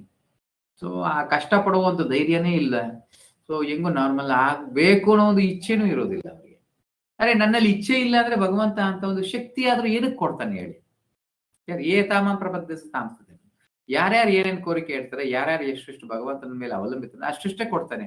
ನಾನು ಅದ್ರ ಮೇಲೆ ಅವಲಂಬಿತನಿಲ್ಲ, ನನಗೆ ಆ ಕೋರಿಕೆನೇ ಇಲ್ವಲ್ಲ. ಆ ಒಂದು ಎದುರಿಸುವ ಶಕ್ತಿ, ಆ ಒಂದು ಇದು ಏನಕ್ಕೆ ಕೊಡ್ತಾನೆ? ಭಗವಂತ ಕೊಡೋದು ಇಲ್ಲ. ಅದಕ್ಕೆ ಆಧ್ಯಾತ್ಮದಲ್ಲಿ ಇಲ್ಲದೆ ಇರೋವಂಥವ್ರಿಗೆ ನಾರ್ಮಲ್ ಡೆಲಿವರಿನೂ ಇಲ್ಲ. ಅಂದ್ರೆ ನೋಡಿ, ಒಂದೊಂದು ಬಾರಿ ಒಂದೊಂದು ಉದಾಹರಣೆ ಹೇಳ್ಕೊಂಡ್ ಬರ್ತಿರ್ತೀನಿ. ಅದಕ್ಕೆ ಈ ಉದಾಹರಣೆ ಹೇಳ್ತಿದ್ದೀನಿ. ಈ ರೀತಿ ಲಕ್ಷಾಂತರ ಉದಾಹರಣೆಗಳನ್ನ ಕೊಡ್ಬೋದು. ಅದು ಗಂಡಸರಾಗಿರ್ಬೋದು, ಹೆಂಗಸರಾಗಿರ್ಬೋದು, ಚಿಕ್ಕ ಮಕ್ಕಳಾಗಿರ್ಬೋದು, ವಯಸ್ಸಾದವರಾಗಿರ್ಬೋದು, ಅಲ್ವಾ? ಒಂದು ವಯಸ್ಸಾದವರು ಅಷ್ಟೇ, ಯಾವ ರೀತಿ ನಮ್ಮ ಕೋರಿಕೆಗಳು ಯಾವ ರೀತಿ ಇದೆ, ಭಗವಂತ ಅದನ್ನೇ ಈಡೇರಿಸ್ತಾ ಹೋಗ್ತಾನೆ. ನನ್ನ ಜೀವನದಲ್ಲಿ ನಾನು ಮುಂದುವರಿಬೇಕು, ಮುಕ್ತಿ ಪಡ್ಕೊಳ್ಬೇಕು, ವಯಸ್ಸಾದ್ಮೇಲೆ ಆದಷ್ಟು ಮುಕ್ತಿ ಪಡ್ಕೊಳ್ಬೇಕು. ಮುಕ್ತಿಯ ಹಾದಿ ಹುಡುಕೊಂಡು ಹೋದಾಗ ಏನಾಗುತ್ತೆ, ಪಕ್ಕದಲ್ಲಿ ಯಾವ್ದಾದ್ರು ಸತ್ಸಂಗ ಕಾಣಿಸುತ್ತೆ, ಎಲ್ಲೋ ರಾಮಾಯಣ ಅಂತೆ, ಭಾಗವತ್ ಸಪ್ತಾಹ ಇದೆಯಂತೆ, ಅದಿದೆ ಇದಿದೆ, ಏನೋ ಸುದ್ದಿ ಬರುತ್ತೆ, ಅಲ್ಲಿಗೆ ಹೋಗ್ತೀವಿ. ಇಲ್ಲ, ನನಗೆ ಅಂತ ಕೋರಿಕೆನೇ ಇಲ್ಲ, ಮುಕ್ತಿ ಪಡ್ಕೊಳ್ಬೇಕು ಅನ್ನೋ ಕೋರಿಕೆನೇ ಇಲ್ಲ ಅಂದ್ರೆ ಏನಾಗುತ್ತೆ, ಮಕ್ಕಳು ಮೊಮ್ಮಕ್ಕಳು ಮೊಬೈಲ್ ತೋರಿಸ್ತಾರೆ, ಆ ವಿಡಿಯೋಗೆ ಮಾಡ್ಕೊಂಡು ನೋಡ್ಕೊಂಡು ಮುಗಿತವ್ರ ಜೀವನ. ಅರ್ಥ ಆಗ್ತಿದೆ? ಸೊ ಪ್ರತಿಯೊಬ್ಬರ ಜೀವನಕ್ಕೂ ಕೃಷ್ಣ ಸಹಕರಿಸ್ತಾನೆ. ಪ್ರತಿಯೊಬ್ಬರ ಕೋರಿಕೆಗಳನ್ನ ಈಡೇರಿಸುವವನು ಕೃಷ್ಣನೇ. ನಿತ್ಯೋ ನಿತ್ಯಾನಾಂ ಚೇತನಾಂ ಏಕೋ ಬಹುದಾತಿ ವಿಧಾತಿ ಕಾಮ. ಎಲ್ಲರ ಕಾಮನೆಗಳು, ಎಲ್ಲರ ಕೋರಿಕೆಗಳನ್ನ ಈಡೇರಿಸ್ತಾನೆ. ಮೊದಲು ನನಗೆ ಕೋರಿಕೆ ಅನ್ನೋದು ಹುಟ್ಟಬೇಕಲ್ವಾ? ಆ ಕೋರಿಕೆ ಹುಟ್ಟಿದಾಗ ಮಾತ್ರ ಆ ಕೋರಿಕೆಗೆ ತಕ್ಕಂತ ದೇಹ ಕೊಡ್ತಾನೆ, ಆಲೋಚನೆ ಕೊಡ್ತಾನೆ, ಬುದ್ಧಿಶಕ್ತಿ ಕೊಡ್ತಾನೆ, ಅದು ತಕ್ಕಂತ ಒಂದು ವಾತಾವರಣ ಸೃಷ್ಟಿ ಮಾಡಿದ್ರೆ ಎಲ್ಲವೂ ಆತನೇ ಮಾಡ್ತಾನೆ. ಒಂದು ಜಸ್ಟ್ ಕೋರಿಕೆ ಇರ್ಬೇಕಷ್ಟೆ. ಕೋರಿಕೆ ಇದ್ರೆ ಮಿಕ್ಕಿದೆಲ್ಲ ಆಗ್ತಾ ಹೋಗುತ್ತೆ. ಸೊ ಇದನ್ನ ನಾವಲ್ಲೇ ನೋಡಿದ್ವಿ, ಎಲ್ಲಿ 13ನೇ ಒಂದು ಶ್ಲೋಕದಲ್ಲಿ ಯಾವ ರೀತಿ ಒಂದು ದೇಹವನ್ನು ಆತ್ಮ, ಈ ಒಂದು ದೇಹದ ಒಂದು ಪ್ರಯಾಣ ಹೆಂಗ್ ನಡೀತಾ ಇದೆ, ಬಾಲ್ಯದಿಂದ ಯೌವನಕ್ಕೆ, ಯೌವನದಿಂದ ಮುಪ್ಪಿಗೆ ಅನ್ನೋದು ನೋಡಿದ್ವಿ. ಸೊ ವಿಜ್ಞಾನಿಗಳಿಗೂ ಅದನ್ನೂ ಅರ್ಥ ಆಗ್ತಿಲ್ಲ. ಸೊ ಅದನ್ನ ಏನಂತಾರೆ, ಗ್ರೋತ್ ಅಂತಾರೆ, ಬೆಳವಣಿಗೆ ಅಂತಾರೆ. ಬೆಳವಣಿಗೆ ಅಲ್ಲ, ಅದು ಮಾರ್ಪಾಗುವಂಥದ್ದು, ಬದಲಾವಣೆ, ದೇಹದ ಬದಲಾವಣೆಗಳಾಗ್ತಾ ಇರುತ್ತೆ. ಅದೇ ರೀತಿ ಸತ್ತ ವ್ಯಕ್ತಿ ಬಂದ್ಬಿಟ್ಟು ಜೀವಂತವಾದ ಇನ್ನೊಂದು ದೇಹವನ್ನು ಪ್ರವೇಶಿಸ್ತ ಅಂದ್ರೆ ಹೊಸ ದೇಹವನ್ನ ತಗೊಳ್ತಾನೆ. ಅದು ಸ್ಪಷ್ಟವಾಗಿದೆ. ಬಟ್ ನಮ್ಮ ಭೌತಿಕದ ಜ್ಞಾನದಿಂದ, ಭೌತಿಕದ ಆಲೋಚನೆಗಳಿಂದ, ಭೌತಿಕದ ಒಂದು ಯಾಕೆ ಉದಾಹರಣೆಗಳು ಇವಾಗ ನಾನೆಲ್ಲ ಹೇಳ್ತಾ ಇರೋದು ಭೌತಿಕನೇ. ಆಧ್ಯಾತ್ಮ ನನಗೂ ಗೊತ್ತಿಲ್ಲ, ಅದು ಆಗೋದು ಇಲ್ಲ, ಅರ್ಥ ಮಾಡ್ಕೊಳ್ಳೋ ಸ್ಥಿತಿಯಲ್ಲೂ ಇರೋಲ್ಲ, ನಾನು ಹೇಳೋ ಸ್ಥಿತಿಯಲ್ಲೂ ಇಲ್ಲ ಅನ್ಕೊಳ್ಳೋಣ. ಸೊ ಭೌತಿಕದಲ್ಲಿ ಎಲ್ಲೋ ಹತ್ತಿರದ ಒಂದು ಉದಾಹರಣೆಗಳನ್ನ ಹೋಗ್ತದೆ. ಅರ್ಥ ಭೌತಿಕವೂ ಆಧ್ಯಾತ್ಮಿಕವೂ ಅಜಗಜಾಂತರ ವ್ಯತ್ಯಾಸ. ವ್ಯತ್ಯಾಸ ಅಲ್ಲಪ್ಪ, ಇದೇ ಬೇರೆ ಅದೇ ಬೇರೆ, ವ್ಯತ್ಯಾಸನೂ ಇಲ್ಲ. ಸೊ ಇದಕ್ಕೊಂದಕ್ಕೂ ಸಂಬಂಧ ಅನ್ನೋದು ಇಲ್ಲ. ಎಲ್ಲೋ ನಾವು ಆಧ್ಯಾತ್ಮದಲ್ಲಿ ಬೆಳೆದ ನಂತರ ಇಂಥ ವಿಚಾರಗಳು ಇನ್ನು ಇವಾಗ ಎಲ್ಲೋ ಸ್ಥೂಲ ರೂಪದಲ್ಲಿ ಅರ್ಥ ಮಾಡ್ಕೊಳ್ತಿರ್ತೀವಿ. ಬೆಳೀತಾ ಬೆಳೀತಾ ಸೂಕ್ಷ್ಮ ರೀತಿಯಲ್ಲಿ ಅರ್ಥ ಮಾಡ್ಕೊಳ್ತೀವಿ. ಇನ್ನು ಬೆಳೀತಾ ದಿವ್ಯ ಒಂದು ಮಟ್ಟದಲ್ಲಿ ಅರ್ಥ ಮಾಡ್ಕೊಳ್ಳಿಕ್ಕೆ ಪ್ರಯತ್ನ ಮಾಡಿ. ಕ್ಲಿಯರ್? ಎಸ್. ಇಲ್ಲಾಂದ್ರೆ ಎಂತ ವಿಜ್ಞಾನಿ ಡಾಕ್ಟರ್ಗಳು ಇದನ್ನ ಅರ್ಥ ಮಾಡ್ಕೊಳ್ಳೋಕೆ ಆಗಲ್ಲ. Okay. Transference of the atomic individual soul to another body is made possible by the grace of the supreme super soul. So ಪರಮಾತ್ಮ ಆ ಒಂದು ಈ ದೇಹದಿಂದ ಇನ್ನೊಂದು ದೇಹಕ್ಕೆ ಹೋಗೋಕೆ ಯಾರ ಸಹಕಾರ? ಪರಮಾತ್ಮನ ಸಹಕಾರ. ಯಾಕೆ? ಹೆಂಗೆ? Very simple. ಮಮೈವಾಂಶ ಜೀವಲೋಕಿ ಜೀವಭೂತ ಸನಾತನ. ನಾವೆಲ್ಲ ಭಗವಂತನ ಅಂಶ. ಸೂರ್ಯನ ಅಂಶ, ಸೂರ್ಯನ ಕಿರಣಗಳು. ಸೂರ್ಯ ಎಲ್ಲಿ ಹೋದ್ರೆ ಕಿರಣಗಳು ಅಲ್ಲಿ ಹೋಗುತ್ತೆ. ಅಷ್ಟೇ, ವೆರಿ ಸಿಂಪಲ್. ನಾನು ಈ ದೇಹ ಬಿಟ್ಟು ಇನ್ನೊಂದು ದೇಹ ನಾನು ಹೋಗಕ್ಕಾಗಲ್ಲ. ನನ್ನ ಕೋರಿಕೆಗಳ ಮೇರೆಗೆ ನಾನು ಮಾಡಿದಂತ ಒಂದು ಎಲ್ಲದಕ್ಕೂ ಕೋರಿಕೆನೇ ಕಾರಣ. ಅದೊಂದು ಹೇಳ್ಕೊಂಡು ನಾವು ಕರ್ಮ ಅದು ಇದು ಅಂತೀವಲ್ಲ, ಎಲ್ಲಾ ಸುತ್ತಿಕೊಂಡು ಎಲ್ಲಿ ಬಂದ್ರು ಕೊನೆ ಕೋರಿಕೆ ಹತ್ರನೇ ಬರುತ್ತೆ. ಆವಾಗ ಇಟ್ಟಂತ ಕೋರಿಕೆಗೆ ತಕ್ಕಂತೆ ವಾತಾವರಣ ಸೃಷ್ಟಿ ಆಯ್ತು, ನನ್ನ ಜೀವನ ಸೃಷ್ಟಿ ಆಯ್ತು, ಎಲ್ಲವೂ ಸೃಷ್ಟಿ ಆಯ್ತು. ಆದ ಕಾರಣ ಆ ಸಂದರ್ಭದಲ್ಲಿ ಆ ಕೋರಿಕೆ ಈಡೇರಿಸ್ಕೊಳ್ಳೋದಕ್ಕೋಸ್ಕರವಾಗಿ ಹಲವಾರು ಕರ್ಮಗಳನ್ನ ಕಟ್ಕೊತಿರ್ತೀವಿ. ಅದು ಇನ್ನೊಂದು ಜನ್ಮಕ್ಕೆ ಇನ್ನೊಂದು ಕರ್ಮವಾಗಿ, ಇನ್ನೊಂದು ಜೀವನವಾಗಿ ಅದು ಮಾರ್ಪಡ್ತಾ ಹೋಗ್ತಾರೆ. Clear? Yes. The super soul fulfills the desire of the atomic soul as one friend fulfills the desire of another. ಯಾವ ರೀತಿ ಒಂದು ಸ್ನೇಹಿತ ಇನ್ನೊಂದು ಸ್ನೇಹಿತನ ಒಂದು ಕೋರಿಕೆಗಳನ್ನ ಈಡೇರಿಸ್ತಾನೆ, ಅದೇ ರೀತಿ ನಮ್ಮ ಶ್ರೇಯೋಭಿಲಾಷಿ ಹೃದಯ ಸರ್ವಭೂತಾನ, ಎಲ್ಲ ಜೀವರಾಶಿಗಳ ಒಂದು ಶ್ರೇಯೋಭಿಲಾಷಿ ಒಬ್ಬನೇ ಆತನೇ ಶ್ರೀಕೃಷ್ಣನು. ಸೊ ಅದೇ ರೀತಿನೇ ನಮ್ಮ ಒಂದು ಜೀವನವನ್ನು ಆತ ಕೊಡ್ತಾನೆ. The Vedas like the Mundaka Upanishad as well as the Shvetashvatara Upanishad compare the soul and the super soul to two birds sitting on the same tree. ಇಲ್ಲಿ ಶ್ವೇತಾಶ್ವತರ ಉಪನಿಷತ್ತು ಮತ್ತೆ ಮುಂಡಕ ಉಪನಿಷತ್ತು, ಎರಡು ಉಪನಿಷತ್ತು ಒಂದೇ ಶ್ಲೋಕ, ಒಂದು ಚೂರು ವ್ಯತ್ಯಾಸ. ಎರಡು ಒಂದೇ ಉದಾಹರಣೆಗಳನ್ನ ಕೊಡುತ್ತೆ. ಏನದು? ಒಂದು ಮರದ ಮೇಲೆ ಎರಡು ಪಕ್ಷಿಗಳು ಕುಳಿತ ಹಾಗೆ. ಸೊ ಈ ಒಂದು ದೇಹದಲ್ಲಿ ಎರಡು ಪಕ್ಷಿಗಳು, ಅದು ಆತ್ಮ ಪರಮಾತ್ಮ ಇಬ್ರು ಇದ್ದಾರೆ. ಸೊ ಈ ಒಂದು ಒಂದು ಪಕ್ಷಿ ಅಂದ್ರೆ ಈ ಒಂದು ಆತ್ಮ ಏನ್ ಮಾಡ್ತಾ ಇರುತ್ತೆ? ಹಲವಾರು ಕೋರಿಕೆಗಳನ್ನ ಈಡೇರಿಸ್ಕೊಳ್ತಾ ಇರುತ್ತೆ. ಆ ಒಂದು ಮರದಲ್ಲಿರೋ ಎಲ್ಲ ಹಣ್ಣುಗಳನ್ನ ತಿಂತಾ ಇರುತ್ತೆ. ಅದ್ರ ತಕ್ಕಂಗೆ ಫಲಿತಾಂಶಗಳನ್ನ ಶೇಖರಿಸ್ಕೊಳ್ತಾ ಇರುತ್ತೆ. ಅದು ಪಾಪ ಪುಣ್ಯ ಹಲವಾರು ಇರುತ್ತೆ. ಆದ್ರೆ ಅಲ್ಲಿಗೆ ನಿಲ್ಲೋದಿಲ್ಲ ಅದು. ಅದಕ್ಕೆ ಇನ್ನೊಂದು ಕೋರಿಕೆ, ಇನ್ನೊಂದು ತರದ ಹಣ್ಣು ನಾನು ತಿನ್ನಬೇಕು ಅನ್ಸುತ್ತೆ. ಆವಾಗ ಏನಾಗುತ್ತೆ? ಈ ಮರದಿಂದ ಇನ್ನೊಂದು ಮರಕ್ಕೆ ಆ ಒಂದು ಪಕ್ಷಿ ತನ್ನ ಸ್ನೇಹಿತನನ್ನ ಕರ್ಕೊಂಡು. ಇದೇ ರೀತಿನೇ ನಾವು ಈ ದೇಹದಿಂದ ಇನ್ನೊಂದು ದೇಹಕ್ಕೆ ನಮ್ಮ ಪ್ರಯಾಣ. ನಾನು ಏನು ಮಾಡಕ್ಕೂ ಆಗೋದಿಲ್ಲ. ಆ ಪರಮಾತ್ಮನ ಒಂದು ಅನುಗ್ರಹದಿಂದ ಇದಾಗ್ತಾ ಇರುತ್ತೆ. ಸೊ ಭೌತಿಕದ ಉದಾಹರಣೆ ಈ ಒಂದು ಉಪನಿಷತ್ತು ಹೇಳುತ್ತೆ. ಯಾವುದದು? ಒಂದು ಮರದ ಮೇಲೆ ಎರಡು ಪಕ್ಷಿಗಳ ಒಂದು ಉದಾಹರಣೆ ಕೊಟ್ಟು ಹೇಳುತ್ತೆ. One of the birds, the individual atomic soul, is eating the fruit of the tree, and the other bird, Krishna, is simply watching his friend. ಆ ಒಂದು ತನ್ನ ಸ್ನೇಹಿತನ ಸದಾ ನೋಡ್ತಿರ್ತಾನೆ. ಆತನ ಕೋರಿಕೆಗಳು ಏನಿದೆ? ಒಳ್ಳೆ ತಂದೆ ತಾಯಂದ್ರು ಇಲ್ಲ ಒಳ್ಳೆ ಅಣ್ಣಂದ್ರ ಆದ್ರೆ ನೋಡ್ಬೋದು. ಸಹೋದರ ತಂದಲ್ಲಿ ಇರುವಾಗ ತಮ್ಮ ಹೆಚ್ಚಿಗೆನ ತಿಂತಿದ್ರೆ ಅದೊಂಥರ ಪ್ರೀತಿಯಿಂದ ಸಂತೋಷ ಕೊಡ್ತಾನೆ. ತಿಂತೀನಿ ಆತನ ತಿನ್ನೋದು ಇದನಿಗೆ ಒಂಥರ ತೃಪ್ತಿ ಅನ್ನೋದು ಕೊಡ್ತಾ ಇರುತ್ತೆ. ಸರಿ, ಇನ್ನು ಆಸೆ ಈಡೇರಿಸ್ಕೋ. ಅದೇ ರೀತಿ ಭಗವಂತ ನಮ್ಮ ಪಕ್ಕದಲ್ಲಿ ಇರ್ತಾನೆ. ಸೊ ನಮ್ಮ ಹಲವಾರು ಈ ರೀತಿ ಬುದ್ಧಿಹೀನದ ಕಾರ್ಯಗಳನ್ನ ಅಜ್ಞಾನದಲ್ಲಿ ಮಾಡ್ತಾ ಇರ್ತಾರೆ. ಮಾಡ್ಲಿ ಅಂತ ಕೃಷ್ಣನು ಅದೇ ರೀತಿ ಬಿಡ್ತಾ ಇರ್ತಾನೆ. ಆಯ್ತು,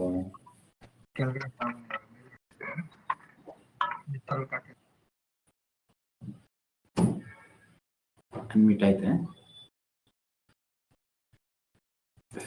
ಓಕೆ. ಈ ರೀತಿ ಬಿಡ್ತಾ ಇರ್ತಾನೆ. ಆದ್ರೆ ಯಾವಾಗ ನಮ್ಮ ಜೀವನದ ಆರಂಭ ಆಗುತ್ತೆ, ಯಾವಾಗ ನಾವು ಕೃಷ್ಣನ ಕಡೆಗೆ ತಿರುಗಿ ನೋಡ್ತೀವಿ, of these two birds, although they are the same in quality, ಗುಣದಲ್ಲಿ ಇಬ್ರು ಎರಡು ಪಕ್ಷಿಗಳಿರ್ತಾನೆ, ಎರಡು ಒಂದೇ ಗುಣದಲ್ಲಿ. One is captivated by the fruits of the material tree, ಭೌತಿಕದ ಮರದ ಒಂದು ಹಣ್ಣುಗಳ ಮೇಲೆ ವ್ಯಾಮೋಹಿತನಾಗಿದ್ದಾನೆ, ಬೇರೆ ಅಕ್ಕಪಕ್ಕ ಏನು ಕಾಣಿಸ್ತಾ ಇಲ್ಲ. Yes, while the other is simply witnessing the activities of his friend. ಇನ್ನೊಂದು ಪಕ್ಷಿ, ಕೃಷ್ಣ ಪಕ್ಷಿ ಏನ್ ಮಾಡ್ತಿದೆ, ತನ್ನ ಸ್ನೇಹಿತನ ಏನೆಲ್ಲ ಕೋರಿಕೆಗಳಿದೆ, ಇಷ್ಟು ಹಣ್ಣುಗಳು ತಿಂದ್ರು ಇನ್ನೂ ಆತನಿಗೆ ಆಸೆ ಈಡೇರಲಿಲ್ಲ, ಇನ್ನೂ ಬೇಕು ಅಂತ. ಒಂದು ಕತೆ ಬರುತ್ತೆ. ಒಂದ್ ಬಾರಿ ಏನಾಯ್ತು ಅಂದ್ರೆ, ವೈಕುಂಠದಲ್ಲಿ ನಾರಾಯಣ ಲಕ್ಷ್ಮಿ ಇಬ್ರು ಇರ್ತಾರೆ. ಅವಾಗ ಒಂದು ಇರುವೆಯನ್ನ ನೋಡಿ ನಾರಾಯಣ ನಗ್ತಿರ್ತಾರೆ. ಲಕ್ಷ್ಮೀದೇವಿ ಕೇಳ್ತಾರೆ, ಯಾಕೆ ಸ್ವಾಮಿ ನಗ್ತಿದ್ದಾರೆ, ಏನಾಯ್ತು? ಅವಾಗ ಭಗವಂತ ಹೇಳ್ತಾನೆ, ನೋಡು, ಇರುವೆ ಯಾರು ಅನ್ಕೊಂಡಿದ್ದೀಯ? 70 ಜನ್ಮಗಳ ಹಿಂದೆ ಇಂದ್ರನಾಗಿದ್ದ. ಏನ 70 ಜನ್ಮಗಳ ಹಿಂದೆ ಇಂದ್ರನಾಗಿದ್ದ. ಇವಾಗ ಹೆಣ್ಣಿ ಇರುವೆ ಹಿಂದೆ ಹೆಂಗ್ ಓಡ್ತಿದ್ದಾನೆ ನೋಡು. ಎಂತೆಂತ ಭೋಗಗಳನ್ನೆಲ್ಲ ಭೋಗಿಸ್ತಂತ, ಎಂತೆಂತ ಇದನ್ನೆಲ್ಲ, ಆಹಾರ, ನಿದ್ರೆ, ಭಯ, ಮೈಥುನ, ಎಂತೆಂಥದೆಲ್ಲ ನಮ್ಮ ಜೀವನದಲ್ಲಿ ನೋಡ್ಕೊಂಡಿದ್ದೀವಿ. ಆದ್ರೆ ಆ ತೃಪ್ತಿ ಅನ್ನೋದೇ ಆಗಲ್ಲ, ಎಲ್ಲಿವರೆಗೂ ಆಗಲ್ಲ. ಎಷ್ಟೇ ಜನ್ಮಗಳು ತಯಾರಾದ್ರು ಸರಿ, ಆಹಾರ, ನಿದ್ರ, ಭಯ, ಮೈಥುನಕ್ಕೆ ಕೊನೆ ಅನ್ನೋದಿಲ್ಲ, ಅದಕ್ಕೆ ಫುಲ್ ಸ್ಟಾಪ್ ಇಲ್ಲ. ಯಾವ ತೃಪ್ತಿ ಆಗುತ್ತೆ? ಯಾರಾದ್ರೂ ಹೇಳ್ತಾರೆ ಯಾವ ತೃಪ್ತಿ ಆಗುತ್ತೆ? ಹರೇ ಕೃಷ್ಣ ಪ್ರಭು. ಎಸ್ ಪ್ರಭು. ಪ್ರಭು ಕೃಷ್ಣ ಪ್ರಜ್ಞೆಗೆ ಬಂದಾಗ ಪ್ರಭು ಹೆಂಗೆ ಸದಾ ಕೃಷ್ಣನ ಸ್ಮರಣೆ ಮಾಡುತ್ತಾ ಕೃಷ್ಣನ್ ಪೂಜೆ ಮಾಡ್ತಾ ಇದ್ರು ಪ್ರಭು. ಅದೇ ಹೆಂಗೆ? ಹರೇ ಕೃಷ್ಣ ಪ್ರಭು. ಭಗವಂತನ ಸೇವೆ ಮಾಡ್ತಾ ಪ್ರಭು. ಹೆಂಗೆ? ಭೌತಿಕದಲ್ಲಿ ಸಾಕು ಅನಿಸ್ತೇವೆ ಪ್ರಭು ಎಲ್ಲ. ಹೆಂಗೆ? ಹರೇ ಕೃಷ್ಣ ಪ್ರಭು. ಯಾವಾಗ ನಮ್ಮ ಇಂದ್ರಿಯಗಳನ್ನು ಭಗವಂತನ ಸೇವೆಯಲ್ಲಿ ತೊಡಗಿಸ್ತೀವಿ ಅವಾಗ ತೃಪ್ತಿ ಆಗುತ್ತೆ ಪ್ರಭು. ಹೆಂಗೆ? ಅಂದ್ರೆ ಈಗ ಪ್ರತಿಯೊಂದು, ಈಗ ಕಣ್ಣುಗಳನ್ನು ಭಗವಂತನ ದರ್ಶನ ಮಾಡಕ್ಕಾಗ್ಲಿ, ಕಿವಿಗಳನ್ನು ಭಗವಂತನ ಕೀರ್ತನ ಹೆಂಗೆ? ಅದೇ ಹೆಂಗಾಗುತ್ತದು? ಹೆಂಗೆ ಪ್ರಭು? ಭಗವಂತನ ಭಕ್ತರ ಸೇವೆಯಲ್ಲಿ ತೊಡಗಿಸ್ಕೊಂಡು ಆತ್ಮ ಸಾಕ್ಷಾತ್ಕಾರ ಆದಾಗ ಪ್ರಭು. ಹೆಂಗದು? ಹರೇ ಕೃಷ್ಣ ಪ್ರಭು. ನಮ್ಮ ಕರ್ತವ್ಯವನ್ನು ಮಾಡಿ ಫಲವನ್ನ ಅಪೇಕ್ಷಿಸದೆ ಪ್ರಭು. ಅದೇ ಹೆಂಗಾಗುತ್ತೆ? ಪ್ರೋಸೆಸ್ ಹೆಂಗಾಗುತ್ತೆ? ಈಗ ನೋಡಿ, ನಾನು ಕತೆ ಹೇಳಿದೆ, ಭಗವಂತನಿಗೆ ತೃಪ್ತಿ ಪಡಿಸಿದಾಗ ಪ್ರಭು, ಭಗವಂತನಿಗೆ ತೃಪ್ತಿ ಆಗೋ ತರ ನಮ್ಮ ಕರ್ತವ್ಯಗಳನ್ನು ಮಾಡಿದಾಗ ಪ್ರಭು. ನೋಡಿ, ಯಾರು ಇಲ್ಲಿ ತಪ್ಪಿಲ್ಲ, ಎಲ್ಲ ಕರೆಕ್ಟ್, ಬಟ್ ಸರಿಯಾದ ಪಾಯಿಂಟ್ ಎಲ್ಲರೂ ಗೊತ್ತು, ಬಟ್ ಅದು ಹಿಡಿತಾ ಇಲ್ಲ. ಗುರು ಹೇಳಿದ್ದನ್ನ ಫಾಲೋ ಮಾಡಿದವ ಸಿಗ್ತಾ ಉನ್ನತ ರುಚಿಯ ಅನುಭವ ಆದಾಗ. ಏನೇನ್ ಪ್ರಭು? ಉನ್ನತ ರುಚಿಯ ಅನುಭವ ಆದಾಗ. Yes, perfect. ಯಾವಾಗ ಈಡೇರುತ್ತದು? ಆಹಾರ, ನಿದ್ರ, ಭಯ, ಮೈಥುನ ಈಡೇರೋದಿಲ್ಲ ಖಂಡಿತ. ಅದಕ್ಕೆ ತೃಪ್ತಿ ಅನ್ನೋದು ಇಲ್ಲ. ಯಾವಾಗ ಉನ್ನತವಾದದನ್ನ ಪಡ್ಕೊಂಡಿದ್ದೀನಿ, ಕೆಳಮಟ್ಟದ್ದು ಬೇಕು ಅವಾಗ, ಆದ್ರೆ ಅದ್ರ ಮೇಲೆ ರುಚಿ ಇರೋದಿಲ್ಲ, ಬೇಡ ಹೋಗ ಅನ್ಸುತ್ತೆ. ಇವಾಗ ಗಾಡಿನೂ ಇದೆ, ಸೈಕಲ್ ಇದೆ. ನಾವು ಪ್ರತಿ ಬಾರಿ ಗಾಡಿನೇ ತಗೊಂತೀನಿ, ಸೈಕಲ್ ತಗೊಳ್ಳೋದಿಲ್ಲ. ಯಾವನ ಮೂರ್ಖನಾಗಿದ್ರೆ ಸರಿ, ಅದೊಂದ್ಸರಿ ನೋಡೋಣ ಅಂತ ಸೈಕಲ್ ಅಲ್ಲಿ ಹೋಗಿ ಬರ್ತಾನೆ. ಆದ್ರೆ ಯಾವಾಗ್ಲೂ ಆಯ್ಕೆ ಉನ್ನತವಾದದ್ದೇ ಇರುತ್ತೆ ನಮ್ಗೆ. ನಾನು ಆ ಉನ್ನತವಾದನ್ನ ಆಸ್ವಾದನೆ ಮಾಡಿದೀವಿ. ಎಲ್ಲರೂ ಹೇಳಿದ್ರು ಕರೆಕ್ಟೇ. ಕೃಷ್ಣನ ಸೇವೆ ಮಾಡುವಂಥದ್ದು, ಕೃಷ್ಣನ ಒಂದು ಇದು ಮಾಡುವಂಥದ್ದು, ನಮ್ಮ ಇಂದ್ರಿಯಗಳನ್ನ ಕೃಷ್ಣನ ಸೇವೆ ತೊಡಗಿ ಎಲ್ಲ ಸರಿ. ಆದ್ರೆ ಅದು ಹೆಂಗ್ ಆಗುತ್ತೆ? ಆ ಪ್ರಕ್ರಿಯೆ ಮಾಡಿದ ತಕ್ಷಣನೇ ಈ ಮೈಥುನದ ಒಂದು ಆಸೆ ಹೆಂಗ್ ಹೋಗ್ಬಿಡುತ್ತೆ, ತಿನ್ನುವ ಆಸೆ ಹೆಂಗ್ ಹೋಗ್ಬಿಡುತ್ತೆ. ಹೆಂಗೆ ಅಂದ್ರೆ ಅದು ಉನ್ನತವಾದನ್ನ ಆವಾಗ ಸೈಕಲ್ ಇಲ್ಲ ಅನ್ನೋದಿಲ್ಲ, ಸೈಕಲ್ ಅಲ್ಲೇ ಇದೆ, ಅದ್ರ ಪಕ್ಕದಲ್ಲಿ ಗಾಡಿ ಇದೆ. ಸೊ ನಾನು ಪ್ರತಿ ಬಾರಿ ಗಾಡಿಯನ್ನೇ ತಗೊಂಡು ಹೋಗ್ತಾ ಇರ್ತೇನೆ. ಯಾಕಂದ್ರೆ ನನಗೆ ಅದರಲ್ಲಿ ಆರಾಮ್ ಅನ್ಸಿದೆ. ಅಯ್ಯೋ, ತುಳಿದೇನೆ ನಾನು ಅಷ್ಟು ದೂರ ಹೋಗಕ್ ಸಾಧ್ಯ ಆಗ್ತಾ ಇದೆ. ಹಲವಾರು ರೀತಿಯಲ್ಲಿ ಅನುಕೂಲತೆ ಕೊಡ್ತಾ ಇದೆ, ನನಗೆ ಬೇಕಾಗಿರೋದನ್ನ ಕೊಡ್ತಾ ಇದೆ ಆ ಗಾಡಿ. ಆದ ಕಾರಣ ನನ್ನ ಆಯ್ಕೆ ಯಾವಾಗ ಗಾಡಿನೇ ಆಗ್ತಾ ಇರುತ್ತೆ. ನಾನು ಇದ್ರ ಮೇಲೆ ಆಯ್ಕೆ ಅನ್ನೋದು ಮಾಡೋದಿಲ್ಲ, ಸೈಕಲ್ನ ಆಯ್ಕೆ ಮಾಡೋದಿಲ್ಲ. ಅದೇ ರೀತಿನೇ ಆತ್ಮದ ಆನಂದ ಪರಮಾತ್ಮನ ಸೇವೆಯಲ್ಲಿ. ಎಲ್ಲೋ ಒಂದ್ ಜಾಗದಲ್ಲಿ ಪರಮಾತ್ಮನ ಸೇವೆ ಮಾಡಿದ ತಕ್ಷಣ ಏನಾಗುತ್ತೆ, ಆ ಆತ್ಮಕ್ಕೆ ಆನಂದ ಸಿಗುತ್ತೆ. ಬೇರೆ ಸಂದರ್ಭದಲ್ಲಿ ಒಂದು ದೇಹಕ್ಕೆ ಆನಂದ ಸಿಕ್ಕಿದಾಗ ಎಲ್ಲೋ ಅಲ್ಪ ಮಟ್ಟದಲ್ಲಿ ಅಲ್ಪ ಪ್ರಮಾಣದಲ್ಲಿ ಆತ್ಮಕ್ಕೂ ಆನಂದ ಸಿಗ್ತಾ ಇರುತ್ತೆ, ಇಲ್ಲ ಅನ್ನೋದಲ್ಲ. ಆದ್ರೆ ಅದು ಶಾಶ್ವತವಾದದ್ದಲ್ವಲ್ಲ. ಡೈರೆಕ್ಟ್ ಆಗಿ ಯಾವಾಗ ಆತ್ಮಕ್ಕೆ ಆನಂದ ಸಿಗುತ್ತೆ ಅವಾಗ ಎಲ್ಲೋ ಒಂದು ಯಾವಾಗ್ಲೂ ಪೂರ್ತಿ ಜ್ಞಾನದಲ್ಲಿ ಬಂದಿರಲ್ಲ. ಉದಾಹರಣೆ ನಮ್ಮನ್ನೇ ತಗೊಳ್ಳೋಣ, ಎಷ್ಟು ಜನರು ಪೂರ್ತಿ ಕೃಷ್ಣ ಪ್ರಜ್ಞೆಯಲ್ಲಿ ಬರ್ಬೇಕು ಅಂತಿದ್ದೀವಿ, ಇಲ್ಲ ಇನ್ನು. ಕರೆಕ್ಟಾ? ಸೊ ನಮ್ ಗಾಡಿ ಇದೆ, ಆದ್ರೂ ಸರಿನೇ ಸೈಕಲ್ ಮೇಲೆ ವ್ಯಾಮೋಹ ಇನ್ನೂ ಹೋಗಿಲ್ಲ. ಯಾಕಂದ್ರೆ ಆ ಒಂದು ಗಾಡಿಯ ಒಂದು ಪ್ರಮಾಣ ಇನ್ನೂ ಗೊತ್ತಿಲ್ಲ. ಗೇರ್ ಹಾಕಕ್ ಬರಲ್ಲ, ಎಕ್ಸಲೇಟರ್ ಕೊಡಕ್ ಬರಲ್ಲ, ಏನೋ ಬರೀ ಕುಂತ್ಕೊಂಡು ದೊಳ್ತಾ ಇರ್ತೀನಿ ಗಾಡಿಯಲ್ಲಿ. ಸೀಟ್ ಚೆನ್ನಾಗಿದೆ, ಮೆತ್ತಗಿದೆ, ಸೈಕಲ್ ಗಟ್ಟಿದೆ, ಆ ರೀತಿ ಏನೋ ಒಂದು ಅನುಕೂಲ ಇದೆ, ಚೆನ್ನಾಗಿದೆ ಅನ್ಸುತ್ತೆ. ಅದು ಇನ್ನು ಓಡಿಸೋದೇ ಪ್ರಾರಂಭ ಆಗಿಲ್ಲ. ಆ ರೀತಿ ಕೃಷ್ಣ ಪ್ರಜ್ಞೆಯಲ್ಲಿ ಇನ್ನು ಜೀವನನೇ ಪ್ರಾರಂಭ ಆಗಿಲ್ಲ. ಆದ ಕಾರಣ ಇನ್ನು ಸೈಕಲ್ ಮೇಲೆ ಹೆಚ್ಚಿನ ವ್ಯಾಮೋಹ ಇತ್ತು, ಆ ಭೌತಿಕದಲ್ಲೇ ತೊಡಗ್ತಾ ಇರುತ್ತೆ. ಸೊ ಒಂದು ಕಥೆ ಏನ್ ಹೇಳ್ತೆ, 70 ಜನ್ಮಗಳಿಂದ ಇಂದ್ರನಾಗಿದ್ದ ಅಂದ್ರೆ ಆ ಒಂದು ವೈಭವ ಏನು, ಆ ಇಂದ್ರ ತೃಪ್ತಿ ಏನು, ಅಷ್ಟೆಲ್ಲ ಮಾಡ್ದವನು ಇವಾಗ ಇರುವೆ ಆಗ್ಬಿಟ್ಟಿದ್ದಾನೆ. ಇವಾಗ್ಲೂ ಒಂದು ಹೆಣ್ಣಿನ ಒಂದು ಇರುವೆ ಹಿಂದೆ ಓಡ್ತಿದ್ದಾನೆ. ಲೆಕ್ಕ ಹಾಕೊಳ್ಬಹುದು ಆ ಒಂದು ವ್ಯಾಮೋಹ, ಆ ಒಂದು ಭ್ರಮೆ ಯಾವ ಮಟ್ಟಕ್ಕೆ ಅದನ್ನ ಕಾಡ್ತಾ ಇರ್ಬೋದು. ಅವಾಗ ಜೀವಿ ಎಷ್ಟರ ಮಟ್ಟಿಗೆ ಅದರಲ್ಲಿ ಸಿಲ್ಕೊಂಡಿರ್ತಾನೆ. ಈ ರೀತಿ ಎಲ್ಲೋ ಒಂದು ಜಾಗದಲ್ಲಿ ಇದನ್ನೆಲ್ಲ ತಿಳ್ಕೊಳ್ಬೇಕು ನಾವು. ಅವಕಾಶ ಸಿಕ್ಕಿದೆ, ಕೇಳಿಸ್ಕೊಂಡು ಖಂಡಿತ ಅದನ್ನ ಎಷ್ಟರ ಮಟ್ಟಿಗೆ ಮ್ಯಾಕ್ಸಿಮಮ್ ಎಷ್ಟಾಗುತ್ತೆ ಅಷ್ಟು ಉಪಯೋಗಿಸ್ಕೊಳ್ಳೋವನು ಬುದ್ಧಿವಂತನು. ಅದು ಅಷ್ಟೇ, ಜ್ಞಾನದಿಂದ ಉಪಯೋಗಿಸ್ಕೊಳ್ಳೋ, ಮೂರ್ಖತ್ವದಲ್ಲಿ ಇಲ್ಲ.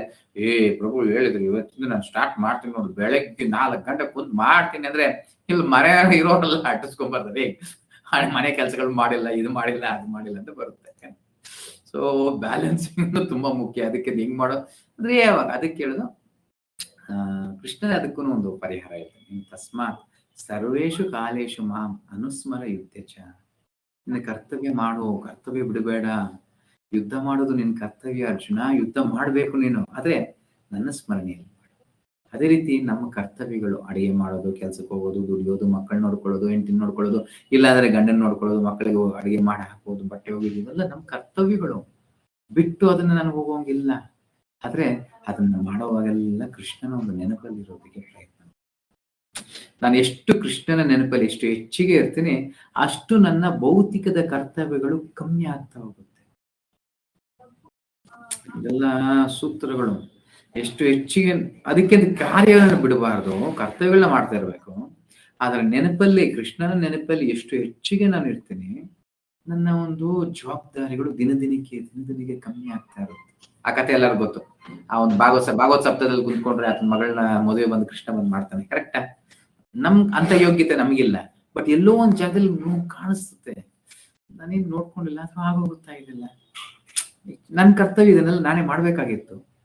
ಬಟ್ ಎಲ್ಲೋ ಒಂದ್ ಜಾಗದಲ್ಲಿ ಕೃಷ್ಣನ ಸೇವೆಯಲ್ಲಿ ಹೆಚ್ಚಿಗೆ ತೊಡಗ್ತಾ ಇರೋದ್ರಿಂದ ಕೃಷ್ಣ ಕಳಿಸ್ತಾನೆ, ಏನೋ ಆಗುತ್ತೆ, ಜೀವನ ನಡೆದೋಗ್ತಾ ಇದೆ. ಎಲ್ಲರಿಗೂ ಇದು ನಿಮ್ಮ ಅನುಭವ ಆಗ್ತಾ ಇರಬಹುದು, ಡಿಪೆಂಡ್ಸ್. ಎಲ್ಲರಿಗೂ ಒಂದೇ ತರ ಆಗಲ್ಲ. ನನ್ನ ಜೀವನದಲ್ಲಂತೂ 1, 2 ಅಲ್ಲ, ಹೇಳ್ಬೇಕಂದ್ರೆ ಸಾವಿರಾರು ಉದಾಹರಣೆಗಳು. ಯಾವ್ಯಾವ ಮಟ್ಟಕ್ಕೆ ನನ್ನ ಜೀವನದಲ್ಲಿ ಏನೇನು ಪರಿಣಾಮಗಳಾಗ್ತಾ ಇದೆ, ಹಿಂಗೆಲ್ಲ ಆಗುತ್ತೆ. ನನ್ನ ಯೋಗ್ಯತೆಗಂತೂ ನಾನು ಏನು ಮಾಡ್ತಾನೆ ಇಲ್ಲ, ಆದ್ರೂ ಕೃಷ್ಣನ ಒಂದು ಸಹಕಾರ ಎಷ್ಟು ಇದೆ ಅಂದ್ರೆ ನನ್ನ ಒಂದು ಅನಿಸಿಕೆ, ಭ್ರಮೆ ಇಲ್ಲ, ನನ್ನ ಒಂದು ಇದು ಏನೋ ನನಗೇನ್ ಅನ್ಸ್ತಾ ಇದೆ ಅಂದ್ರೆ, ಎಲ್ಲೋ ನಾನು 4 ಜನರಿಗೆ ಜಪ ಮಾಡಿಸ್ತಿದ್ದೀನಲ್ಲ, ಅದಕ್ಕೆ ನನಗಂತೂ ಜಪ ಮಾಡೋ ಯೋಗ್ಯತೆ ಇಲ್ಲ, ಅದು ನಾನು ಮಾಡ್ತಾ ಇಲ್ಲ, ಅದು ಚೆನ್ನಾಗಿ ಗೊತ್ತು. ಕೃಷ್ಣ ಪ್ರಜ್ಞೆಯಲ್ಲೂ ಇಲ್ಲ. ಬಟ್ ಎಲ್ಲೋ ಒಂದ್ ಜಾಗದಲ್ಲಿ 4 ಜನರಿಗೆ ಜಪ ಮಾರ್ಗದರ್ಶನ ಕೊಟ್ಟು ಮಾಡಿಸ್ತಿದ್ದೀನಲ್ಲ, ಅದಕ್ಕೆ ಕೃಷ್ಣನು ಹೆಚ್ಚಿನ ಒಂದು ಸಹಕಾರ ಕೊಡ್ತಾನೆ ಅನಿಸ್ತಾ ಇದೆ. ಉದಾಹರಣೆಗೆ ನಮ್ಮ ತಾಯಿಗೆ 2 ಬಾರಿ ಒಂದು ಹಾರ್ಟ್ ಅಟ್ಯಾಕ್ ಆಯ್ತು, ಅಲ್ಲಿ ಎಲ್ಲೋ ಇದಾಯ್ತು. ಅವಾಗ ಯಾವ ರೀತಿ ಅಲ್ಲ, ಯಾಕೆ ನಾನ್ ಮಲಗಿದ್ದೆ, ಯಾವ ರೀತಿ ಆಯ್ತು. ಸೊ ಭಕ್ತನ ಯಾವ ರೀತಿ ಕಳಿಸ್ತಾನೆ ಕೃಷ್ಣನು, ಯಾವ ರೀತಿ ಆಗುತ್ತೆ. ಉದಾಹರಣೆಗೆ ಆರ್ಥಿಕವಾಗಿರಬಹುದು, ಇದ್ರ ಎಷ್ಟು ವಿಚಾರಗಳಿದೆ. ಭಗವಂತನ ಹೆಂಗೆ ಸಹಕರಿಸ್ತಾನೆ, ಏನೆಲ್ಲ ಮಾಡ್ತಾನೆ.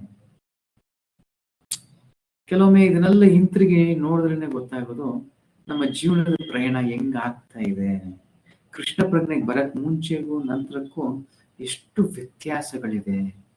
ಎಲ್ಲೋ ಒಂದ್ ಜಾಗದಲ್ಲಿ ಭಯ ಆಗುತ್ತೆ, ನನಗೇನ್ ಯೋಗ ಆಗ್ತೀನಿ, ಮುಂದಕ್ಕೆ ಹೋಗ್ತೀನಿಲ್ಲ ಅನ್ನೋದು. ಕೃಷ್ಣ ನೋಡ್ಬೋದು ಎಷ್ಟು ಒಂಥರ ಇದೇ ಇಲ್ಲ ಅನ್ಸ್ಬಿಡುತ್ತೆ, ಕಷ್ಟನೇ ಇಲ್ಲ ಜೀವನದಲ್ಲಿ, ಏನ್ ಬಂದ್ರು ಮಾಡ್ಬೋದು ಅನ್ನೋ ಮಟ್ಟಕ್ಕೆ ಆಗೋಗುತ್ತೆ. ಸೊ ಈ ರೀತಿ ಹಲವಾರು ವಿಚಾರಗಳು, ಬಟ್ ಅನುಭವ ಆಗ್ಬೇಕು ನಮ್ಗೆ. ಅಟ್ಲೀಸ್ಟ್ ಆ ಒಂದು ದೃಷ್ಟಿ ಆದ್ರೂ ಇರ್ಬೇಕು, ನೋಡೋ ದೃಷ್ಟಿ ಇರ್ಬೇಕು. ಕೃಷ್ಣನು ಪ್ರತಿಯೊಬ್ಬರ ಜೀವನದಲ್ಲೂ ಅವ್ರವ್ರಿಗೆ ಅನುಗುಣವಾಗಿ ಮಾಡ್ತಿರ್ತಾನೆ. ಅಟ್ಲೀಸ್ಟ್ ನೋಡೋ ದೃಷ್ಟಿ ಇರ್ಬೇಕು, ಕೃಷ್ಣ ಇದನ್ನ ಮಾಡ್ತಿದ್ದಾನೆ. ಕೆಲವರು ಇದ್ದಾರೆ, ಕೃಷ್ಣ ಎಷ್ಟು ಮಾಡಿದ್ರು ನೋಡೋ ದೃಷ್ಟಿನೇ ಇರಲ್ಲ. ಏನ್ ಮಾಡ್ತಿದ್ದಾನೆ ಅನ್ಕೊಂಡೇ ಹೋಗ್ತಿರ್ತೀವಿ. ಅದೇ ನೋಡೋ ದೃಷ್ಟಿ ಆದ್ರೂ ಇರಬೇಕು. ಚಿಕ್ಕ ಚಿಕ್ಕ ವಿಚಾರಗಳಲ್ಲೇ ನೋಡ್ಬೋದು ಕೃಷ್ಣನು ಎಷ್ಟರ ಮಟ್ಟಿಗೆ ನಮ್ಮ ಜೀವನದಲ್ಲಿ ಹಲವಾರು ರೀತಿಯಲ್ಲಿ. Okay, Krishna is a witnessing bird. ಏನ್ ಮಾಡ್ತಾನೆ ಅಲ್ಲಿ? ಸಾಕ್ಷಿಭೂತನಾಗಿ ನಮ್ಮೊಟ್ಟಿಗೇನೆ ಒಂದು ಪಕ್ಷಿ, ಒಂದು ಉದಾಹರಣೆ, ಮರದ ಮೇಲೆ ಒಂದು ಪಕ್ಷಿಯಾಗಿರ್ತಾನೆ, ಜೊತೆಗಿರ್ತಾನೆ ಸದಾ. And Arjuna is a eating bird. ನಾವೇನ್ ಮಾಡ್ತೀವಿ? ಕೃಷ್ಣ ನೋಡೋದೇ ಇಲ್ಲ, ಕಂಡದ್ದೆಲ್ಲ ತಿಂತಾ ಇರ್ತೀವಿ. ಈ ಹಣ್ಣು ಆ ಹಣ್ಣು ಅದನ್ನ ತಿನ್ನು, ಹಾಳು ಮೂಳು ತಿನ್ಕೊಂಡು ಹೋಗು. ಅದ್ರ ಬರೀ ತಿನ್ನೋದಂದ್ರೆ ಏನು? ಬರೀ ನಮ್ಮ ಇಂದ್ರ ತೃಪ್ತಿನೇ ಮಾಡ್ಕೊಂಡು ಹೋಗ್ತಾರೆ. Although they are friends, one is still the master and the other is a servant. ಆದ್ರೆ ಈ ಸಂಬಂಧ ಯಾವತ್ತೂ ಬದಲಾವಣೆ ಆಗಲ್ಲ. ಆತ ಮಾಸ್ಟರ್, ಈತ ಸರ್ವೆಂಟ್. ಎರಡು ಪಕ್ಷಿಗಳು ಒಂದೇ ಗುಣದಲ್ಲಿದೆ. ಒಬ್ಬ ಮಾಲೀಕ, ಒಬ್ಬ ಯಜಮಾನ, ಒಬ್ಬ ಸೇವಕ, ದಾಸ ಅನುದಾಸ. ಸೊ ಜೀವೇರ ಸ್ವರೂಪವಾಗಿ ಕೃಷ್ಣರ ನಿತ್ಯ Das. Forgetfulness of this relationship by the atomic soul is the cause of one's changing his position from one tree to another. ಪ್ರಭುಪಾದರ ವಾಕ್ಯಗಳು ನೋಡಿ, ಇದನ್ನ ಮರ್ತೋಗಿದ್ದೀನಿ ನಾನು.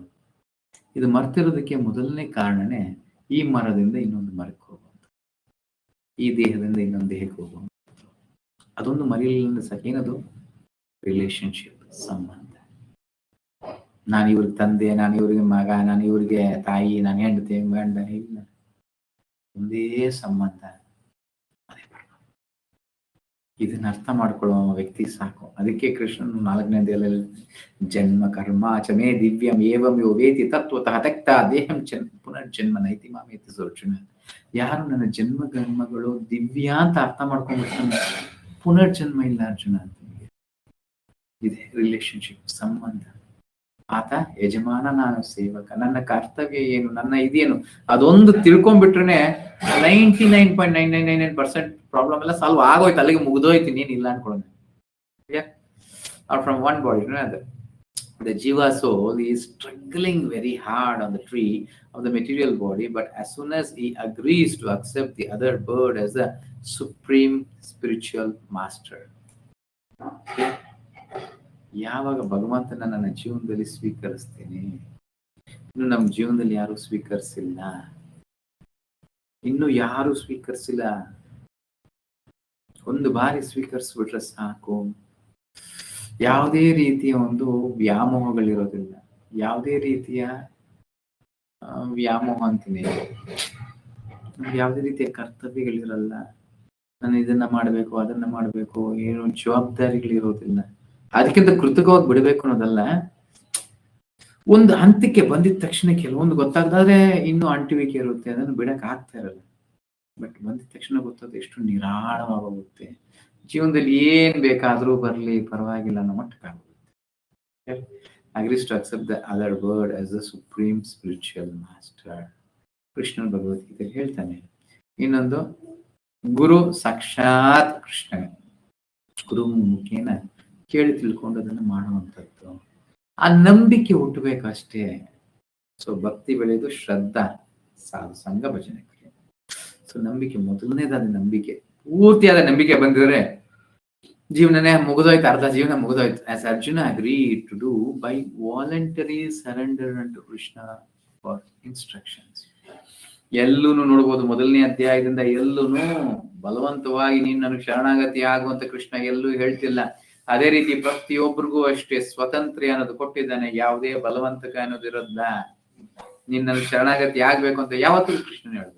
ಅದೇ ರೀತಿ ಗುರುಗಳು ಅಷ್ಟೇ ಯಾವತ್ತೂ ನೀನ್ ನನಗೆ ಶರಣಾಗತಿ ಆಗುವಂತ ಯಾವುದೇ ಒಂದು ಗುರು ಹೇಳಲ್ಲ. ಆ ಗುರು ಹೇಳ್ತಿದ್ದಾನೆ ಅಂದ್ರೆ ಆತ ಅಯೋಗ್ಯನು, ಯಾಕಂದ್ರೆ ನಮ್ಮನ್ನ ನಿಯಂತ್ರಣ ಮಾಡಕ್ ಹೇಳ್ತಿದ್ದಾನೆ. ಯಾವುದೇ ಕಾರಣಕ್ಕೂ ಗುರು ಹೇಳಲ್ಲ. ಇನ್ನು ಹೆಚ್ಚಿಗೆ ನಮಗೆ ಸ್ವತಂತ್ರ, ಹೋಗ ನೀನ್ ಅಲ್ಲಿ ಹೋಗಿ ಇಲ್ಲಿ ಹೋಗ ಅಂತಾರೆ. ಆಕ್ಚುಲಿ ಗುರುವಿನ ಗುಲಾಮನಾಗೋ ಕರ್ತವ್ಯ ಶಿಷ್ಯನದು, ಗುರುವಿನದಲ್ಲ. ಗುರು ಯಾವತ್ತು ಗುಲಾಮನಾಗಿ ಮಾಡೋದಿಲ್ಲ. ಶಿಷ್ಯನಾದವನು ಗುಲಾಮನಾಗಬೇಕು, ಗುಲಾಮನಾಗದಿರುವುದು ಸಿಗದಯ್ಯ ಮುಗುತ್ತೆ. ನಾನು ಯಾವತ್ತು ಗುಲಾಮನಾಗ್ತೀನಿ. Yes, material body, but as soon as he agrees, right? So the subordinate body immediately becomes free from all lamentations. ನೋಡಿ, ತಕ್ಷಣಕ್ಕೆ ಕೂಡಲೇ ಇದನ್ನೆಲ್ಲಿ ಒಂದೆರಡು ಹಲವಾರು ಉದಾಹರಣೆ ಎಲ್ಲೋ ಕೊಡ್ತಾನೆ ಕೃಷ್ಣನೆಲ್ಲ. ಮಾಂ ಚ ಅವ್ಯಭಿಚಾರೇಣ ಭಕ್ತಿ ಯೋಗೇನ ಸೇವಿತೆ ಸಾ ಗುಣಾನ್ ಸಮತಿತ್ತೈತಾನ್ ಬ್ರಹ್ಮಭೂಯೇ ಕಲ್ಪತೆ. ತಕ್ಷಣಕ್ಕೆ ಯಾರು ಅವ್ಯಭಿಚಾರೇಣ, ವ್ಯಭಿಚಾರಿಯಾಗಲ್ಲ, ಅವ್ಯಭಿಚಾರಿ, ಕೃಷ್ಣನು ಒಬ್ಬನೇ ಆ ಮಟ್ಟಕ್ಕೆ ಬರಬೇಕು. ಅದಕ್ಕೆ ಕೃತಕವಾಗಿ ಬರೋ ಅವಶ್ಯಕತೆ ಇಲ್ಲ, ಬಟ್ ಸ್ಟಿಲ್ ಜ್ಞಾನದಿಂದ ಹೆಚ್ಚೆಗೆ ಮುಂದೆ ಹೋಗ್ತಾ ಇರ್ಬೇಕು. ಆ ಮಟ್ಟಕ್ಕೆ ಬಂದಿದ ತಕ್ಷಣ 3 ಗುಣಗಳಿಂದನೇ ಇಡೀ ಸೃಷ್ಟಿ ಇರೋದು. 3 ಗುಣಗಳಿಂದ ಆಚೆ ಬಂದ್ಬಿಡ್ತಾನೆ ಅಂತ, ಸೃಷ್ಟಿಯಿಂದ ಆಚೆ ಬಂದ್ಬಿಡ್ತಾನೆ, ಭೌತಿಕದ ಒಂದು ಸೃಷ್ಟಿಯಿಂದನೇ ಆಚೆ ಬಂದ್ಬಿಡ್ತಾನೆ. Yes both. ಅವಾಗ ಫ್ರೀ ಫ್ರಮ್ ಆಲ್ ಲೆಮೆಂಟೇಶನ್, ಏನೆಲ್ಲ ಕೋರಿಕೆಗಳಿದೆ, ಏನೆಲ್ಲ ನಮ್ಮ ಇದಿದೆ, ಅದೆಲ್ಲದಿಂದ ಆಚೆ ಬಂದ. ಯಾಕಂದ್ರೆ ಫಸ್ಟ್ ನಾನು ಈ ದೇಹ ಅಲ್ಲ ಅಂದಿದ ತಕ್ಷಣ ಯಾವುದು ಉಳಿಯಲು. ಅದ್ಯಾವುದೋ ಒಂದು ಉದಾಹರಣೆ ಹೇಳ್ತಿರ್ತೀನಿ ಗೊತ್ತೆ. ಒಂದು ವ್ಯಕ್ತಿ 6 ಉದ್ದಿನ ವಡೆನ ಎತ್ತಿಟ್ಕೊಂಡ್ಬಿಟ್ಟಿದ್ದ. ಬ್ರಹ್ಮಚಾರಿ, ಮಾರನೇ ದಿವಸದಿಂದ ನಂದು ಒಂದು ಕಡ್ಡಿಗೆ ಹಾಕ್ಬಿಟ್ಟು ತನ್ನ ರೂಮಲ್ಲಿ ಇಟ್ಟಿರ್ತಾನೆ. ಮಾರನೇ ದಿವಸ ತನ್ನ ಸ್ನೇಹಿತನಿಗೆ ಎತ್ಕೊಂಡು ಹೋಗಂತಾನೆ. ಹೋಗಿದ ತಕ್ಷಣ ಅದು ಬಂದು ಹೇಳ್ತಾನೆ, ಕಡ್ಡಿ ಇಲ್ಲ ಕಣ ಅಂತಾನೆ. ಅದರ ಅರ್ಥ ಏನು? 6 ವಡೆಗಳು ಇಲ್ಲ ಅಂತ ಅಂದ್ರೆ ಕಾಮ, ಕ್ರೋಧ, ಲೋಭ, ಮೋಹ, ಮದ, ಮಾತ್ಸರ್ಯಗಳು ಯಾವುದು ನಿಲ್ಲೋದಿಲ್ಲ. ಆ ನಿಲ್ಲುವ ಒಂದಿದೆ, ನಾನು ಈ ದೇಹ. ಆ ದೇಹ ಅನ್ನೋ ಕಾನ್ಸೆಪ್ಟೇ ನಮ್ಮ ಜೀವನದಲ್ಲಿ ಇಲ್ಲ ಅಂದ್ರೆ ಇನ್ನು ಅನರ್ಥಗಳು ಎಲ್ಲಿ ನಿಲ್ಲುತ್ತೆ? ಏನ್ ನಿಲ್ಲಕ್ ಸಾಧ್ಯ ಆಗುತ್ತೆ? ಇನ್ನು ಅಹಂಕಾರ ಎಲ್ಲಿರುತ್ತೆ? ಮಿಥ್ಯ ಅಹಂಕಾರ ಇರೋದಿಲ್ಲ, ಏನೂ ಇರೋದಿಲ್ಲ. ಜಸ್ಟ್ ಈ ಒಂದು ದೇಹ ಅನ್ಕೊಳ್ಳೋದು ಒಂದೇ ಕಾನ್ಸೆಪ್ಟ್. ಅದೊಂದು ಹೋಗಿದ ತಕ್ಷಣ ಮಿಕ್ಕಿದೆಲ್ಲ ಹೊರಟೋದು. ಈ ರಿಲೇಶನ್ಶಿಪ್ ಏನು, ಭಗವಂತನ ಯಜಮಾನ, ನಾನು ಆತನ ಸೇವಕ, ನನ್ನ ಸ್ವರೂಪ. ಆ ಸ್ವರೂಪನ ಅರ್ಥ ಮಾಡ್ಕೊಂಡು ಬೋಧ Mundaka Upanishad and Shvetashvatara Upanishad confirms this. 2 ಉಪನಿಷತ್ತುಗಳು ಇದನ್ನ ಅನುಮೋದಿಸ್ತವೆ, ರುಜುವಾತ್ ಮಾಡುತ್ತೆ. ಏನದು?